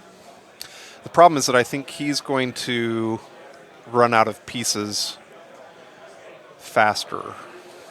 I 100% agree. All right, Discordia is going to shimmy Cocoa Puff up against the building and get in spray range of the cauldron. Not quite yet. Gotta.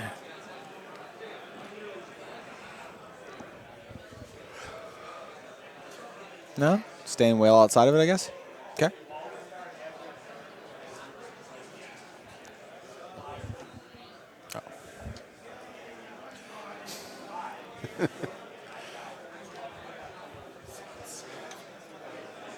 So the clock is switched, and the score is now 5-5. Yep.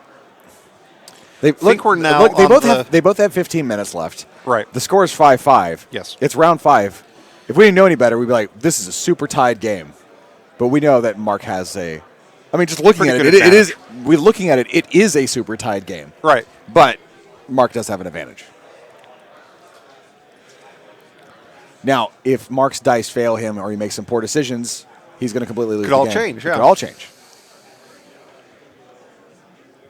But he's been playing extremely well, very smart, making the right calls, and rolling well. So I just don't see that happening. All right, so looks like Bridge and Call are activating. Walks up and just kills Murders. one of. I think that was one of the Arcanists that just got thrown into the zone. Right. And they're moving around prey. Yeah. Killed the thing that was scoring that flag and the thing that was contesting the circle zone. Mark deciding where prey is going now. So that was the Arcanist solos running around there that were getting murdered.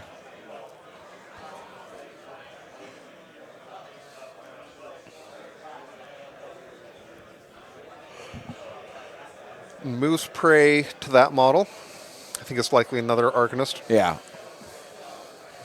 Might be part of an Arcanist unit, not certain.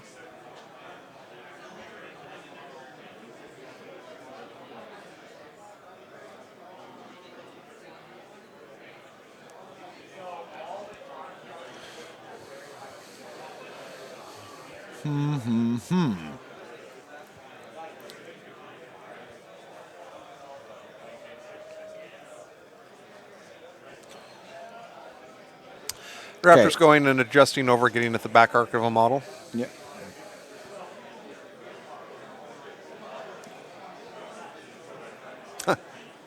Judge says the Raptor shooting the little dude. Misses, buys and boosts a shot again at, I think it's going at that Arcanist solo. Yeah, I think so. Yep, hits, blows that dude up. He's just clearing out anything that could possibly contest. Right.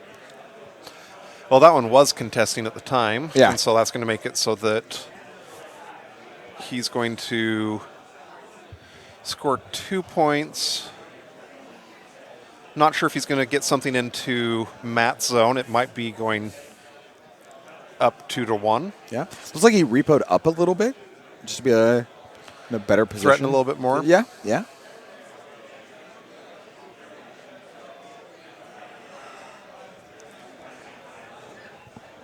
Are both objectives still in play? Yeah, they are. Yeah. No. So, I mean, that's a point waiting to happen. I'm not sure what they took either as their objectives. They both took healing. Okay. Yes! What? Cheddar Caveman.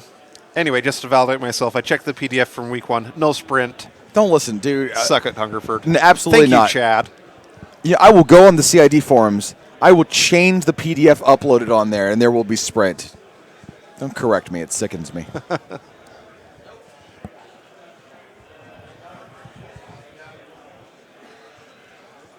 So he's counting his fury on Iona. Is she getting ready to do some cray-cray stuff?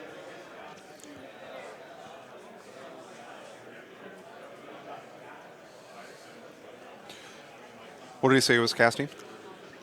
I think I heard him say Surefoot, but we'll see in a second. He's going to cast Skyfire.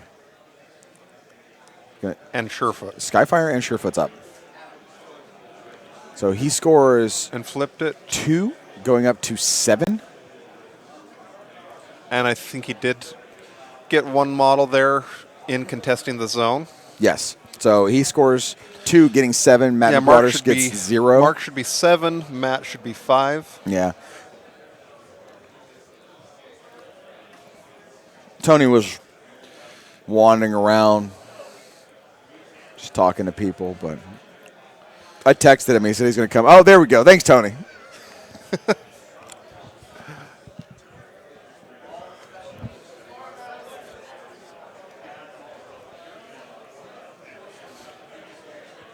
Upkeeping snipe.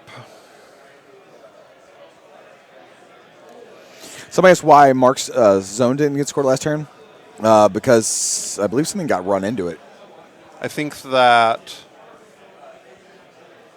if we look right here, that model ended up coming in and contesting.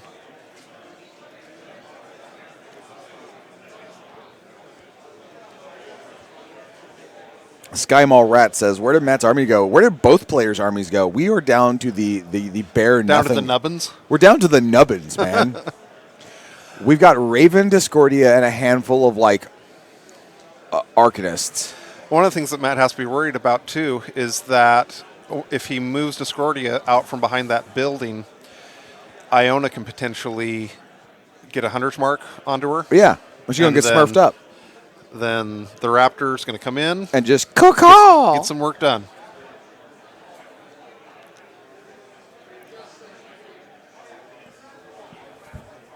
Okay, looks like Discordia is going, question marks? No? Matt's back to thinking.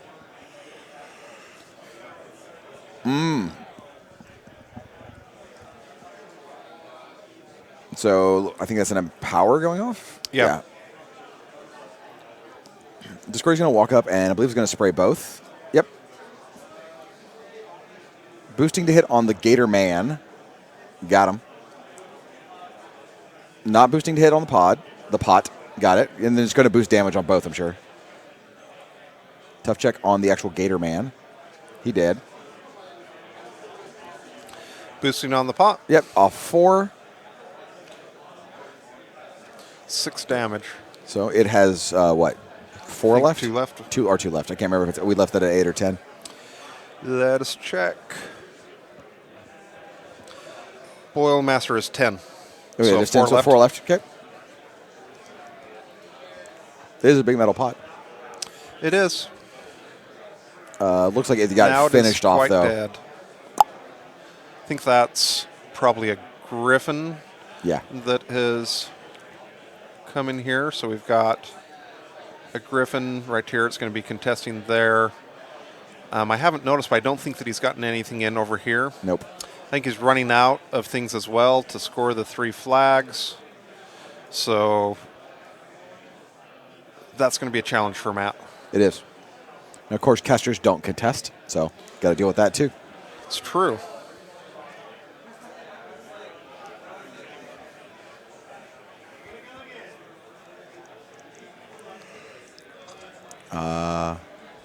Excellent. That's Raven running.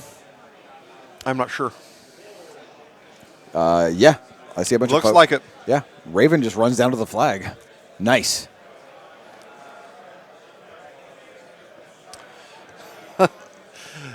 Between Bridget and Call and Zapdos, there could be some stuff getting some smurfing. Some Smurfing? Well, some well, Might be Smurf time. might be. Welcome to Smurf Town.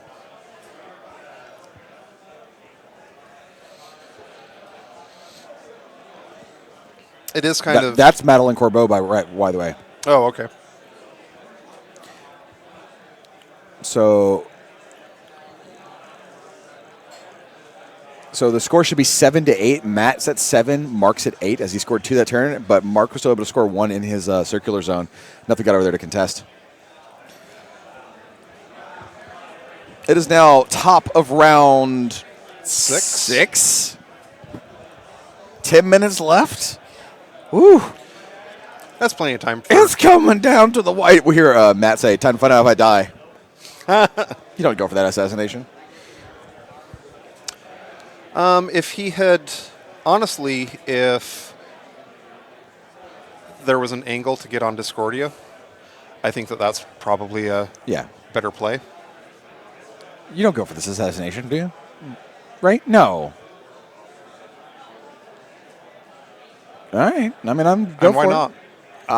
it. Because I think you just win on scenario if you don't worry about it. Well, this is stopping him from But you can't scoring the flag. It is, but that's like the best piece you have to contest your circle zone and your middle flag. I guess it's going to contest the middle flag as well because he's positioning in such a way that he'll be where he can contest both flags. Okay, so that's okay. He's still in a good spot.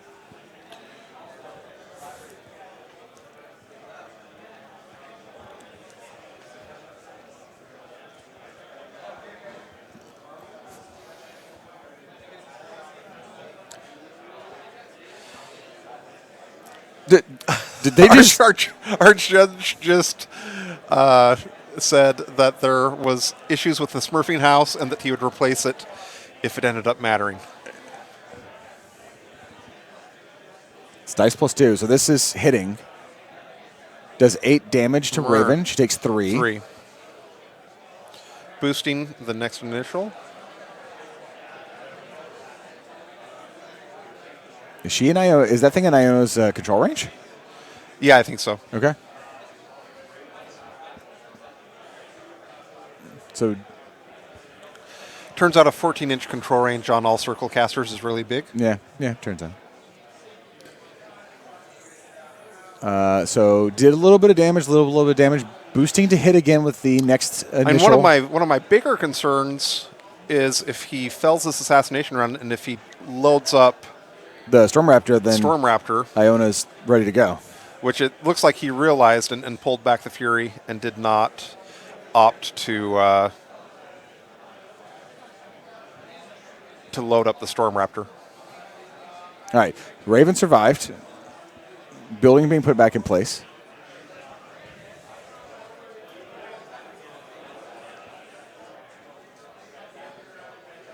They're pausing as Dank Legacy himself puts the building back in place. It's a building.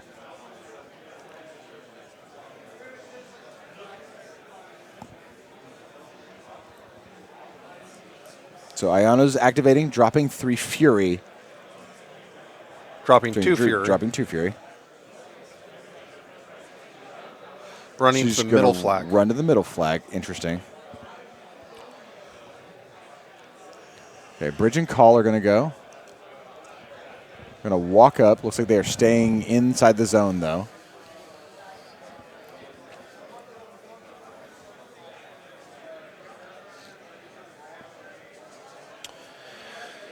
Currently, it's looking like this one is going to have Marc-Andre going to 10 and Matt up to 8 control points at the end of this Yep. turn. So they are their prey target is that light jack, the Griffin. Looks like they both score 1, Score actually. 1. So Mark goes to 9, Matt goes to 9. I'm not sure why Mark doesn't score 2. Because Oh, wait, it no, looks no. like No, Mark scores 2. Yeah, he should be at 10. Actually, wait, no, where's he scoring? And he should have that flag. Or Unless maybe that one's model's within 4 inches. Yeah. I assumed that it wasn't, but great question. All right. We're going to find out.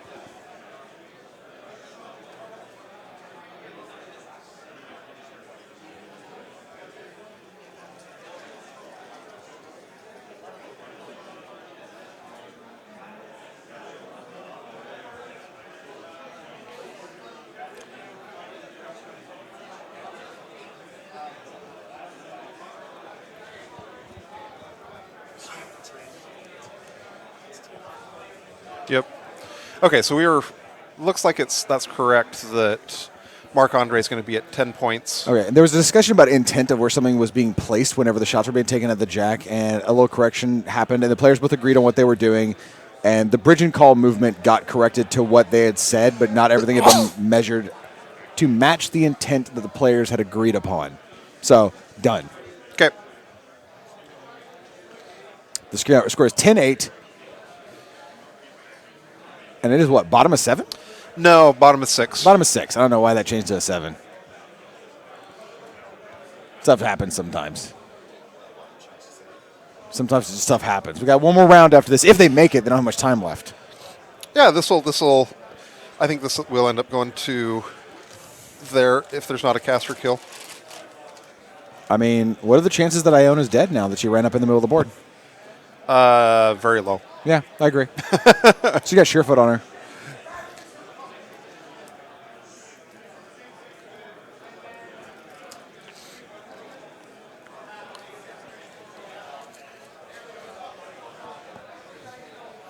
All right, Matt's in the tank asking a couple of questions about defensive stats, trying to figure out how he's going to get this done. How he's going to win this game. How he's going to take it home for Team Canada and take it away from Team Canada. I feel confident that Team Canada will pull this out. You never know.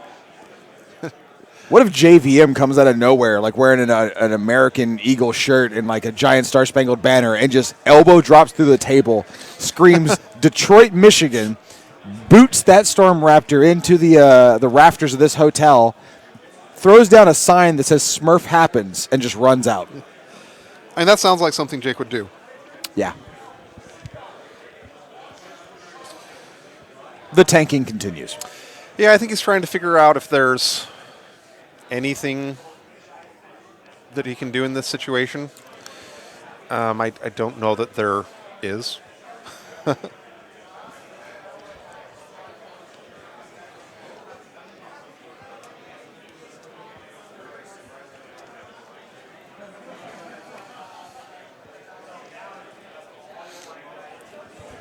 That's that tank face.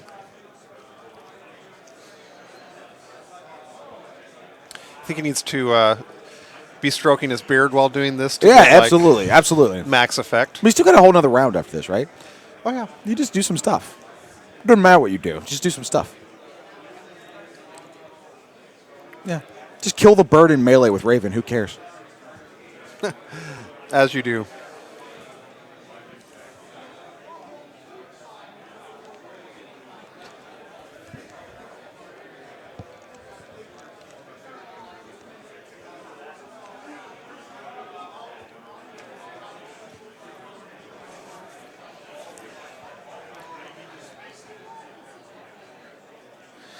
Part of the problem that Matt has to deal with right now is that Raven's not really going to be able to one round this gargantuan. No. It's basically undamaged, if I'm not mistaken.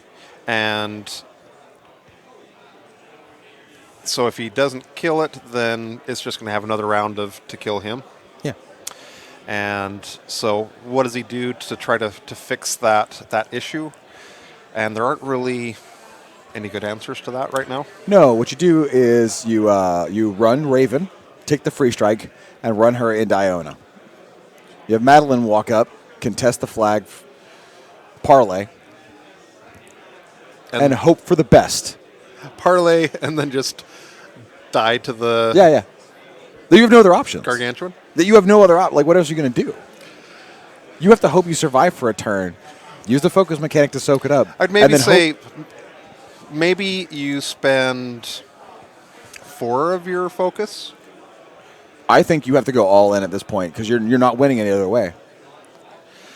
Here's another potential scenario. Let's say that he gets a little damage in with spending around 4 focus, has 3 left. Yeah. He prays for some bad attacks or bad damage rolls. Yeah. And lives another round. Yeah. And then tries to kill it over the course of 2 rounds.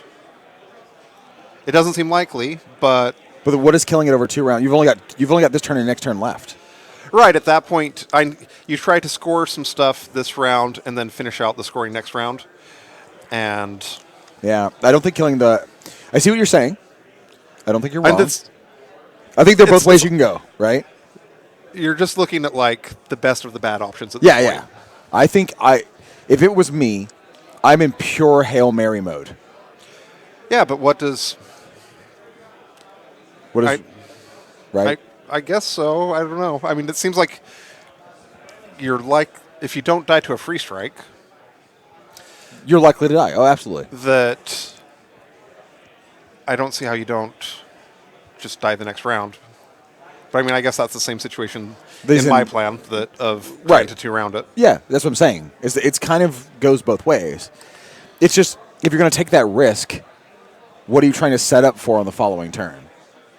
Are you trying to set up by winning this game at the bottom of 7 up by 1 CP? I think the flaw with your plan is that Iona has parry. And so the counterplay by Mark is to run around the building. To just run. Yeah, run around the building. Yeah. That is a very fair point, yeah. Flip the turn. I'm not sure what. Oh, Discordia shot at Iona and missed, and so she's dodging. So she's dodging. Yeah. Okay.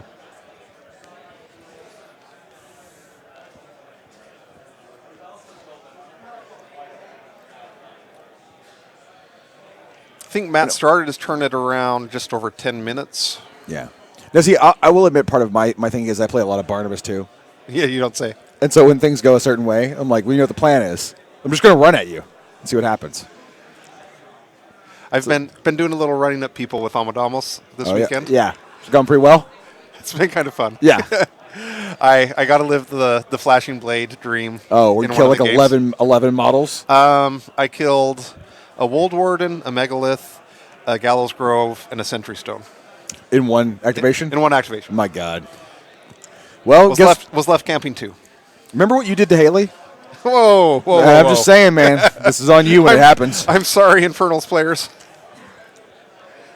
Buy them and enjoy them now before Jay Larson ruins them.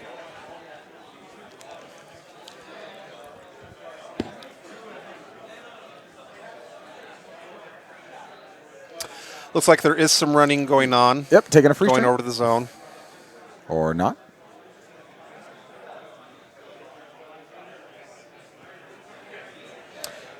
Yeah, I think they did the free strike and it missed. Oh, okay. Got it. Okay, Madeline's going. She's running. And the turn is now top of 7. And it is 10-9. How did Mark not score the circle zone? I don't know.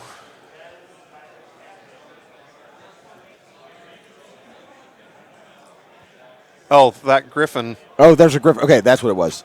the flanking maneuver Griffin has come up here. Ran up and stopped it. So it was that Matt McWater scored 1 CP and Mark actually scored none that turn. Yeah.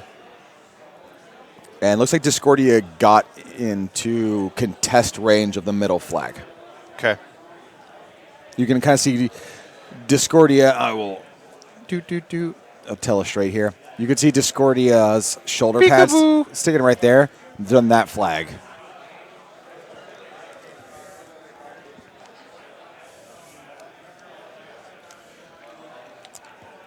Yeah, that's Yeah, one of the things that they're getting an issue with is they're both down on things that can actually score.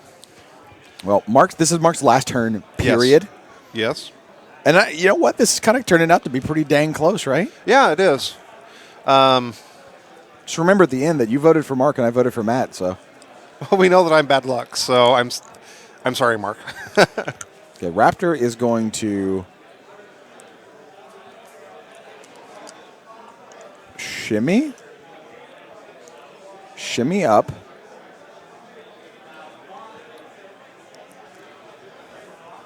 Looks like he's considering trying to have it advance, doing some proxy movement, looking to see if it could get into the zone. It's looking like it's not going to be able to. It can run into the zone, but it can't advance into the zone. Right. It'll be curious to see if Mark's able to do anything on this one here. I mean, He might be able to, between shots from here and Bridgerton Call, might be able to kill it, but it doesn't seem super likely. yeah. Well, he better decide soon. He's got plenty of time. 4 minutes and 42 seconds left. Doesn't have that many models left. It's going to be interesting if this ends up being a 10-10 go to tie breaks situation. It will be. Oh, man. Bust out the steamroller packet, read up on the... It's in there. From Conderic 61, is this the last match of the day? It Yes, is. It's the last is. stream of the day because this is the end of Lock and Load. Lock and Load's been going on a weekend. It closes at 4, so it closes in less than 2 hours.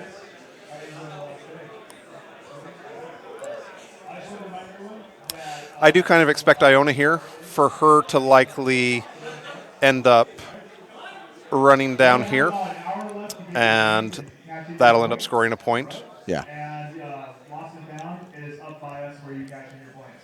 So if you lost anything, have friends that lost something, come see us and we might have your stuff. All right? Love you.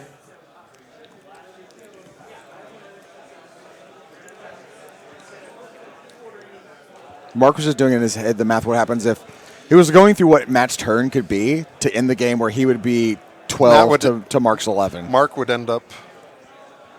be 12, he said, or flipped around? I thought he was saying that he would end up losing. Oh, yeah. Oh, Mark's dropping Smurf bombs.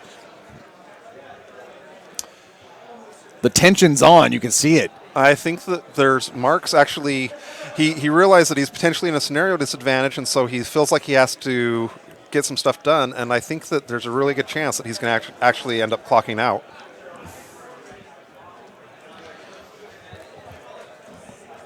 God, did I pick the winner of both the semifinals and the finals today? Are you really that much bad luck? No. Okay. He's going to go in there, shoot, pulse. Okay, pulses. It's straight dice damage. I think he's going... Boost. Okay, Going for the assassination. Yeah. There's 3 life left on Raven. Buys an attack, boosts damage, and kills Raven with the Storm Raptor. Mark LeBlanc wins with the assassination. Pulse buying a shot, auto-hitting, boosting damage on both, and fries Raven's brains directly out of her skull. Never in doubt that my pick was going to win. And we're going to stay on the players for a bit. We see the Iron Gauntlet trophy in the back. Congrats to Marc-Andre LeBlanc. Congrats to the Storm Raptor for killing. Gets himself an Infernal Army box for winning the event. A very nice little thing there. Handed over by Dark Legacy himself, Travis Marg. And there is your 2019 Iron Gauntlet World Champion, Marc-Andre LeBlanc, taking it home for Team Canada. Good job, Mark. Well done, son. And I want to give a big shout out to Matt McWaters as well. Absolutely. There were a few points in the game where it seemed like he was in a really tough position. Yeah, and he stayed in it, man. Kept battling. Forced out an assassination. That was awesome. So Tony's talking to us and letting us know that he's coming back to us now. Congrats to our winners again. Tony, you know I love you so much, right? Tony, come here for a second. We say his name so much. Come here. This is the guy. Tony. This is the guy that makes all of Lock and Load streams happen. That's Tony Konachek. Thank you, Tony, for everything. Thanks for everybody who has watched all show long. Jay, thanks for doing commentary with us for these last few Iron Gauntlet matches. It's been great. It's been a treat. It has. So again, thanks everybody. This is it. Lock and Load is done. It's been an amazing show. We'll see you on the weekly streams starting next week once we're done with Lock and Load and all packed up. So we'll see all you soon. And, of course, we'll see you again at Lock and Load 2020. Until then, be safe, have fun, don't cheat, and smurf it. Bye, everybody.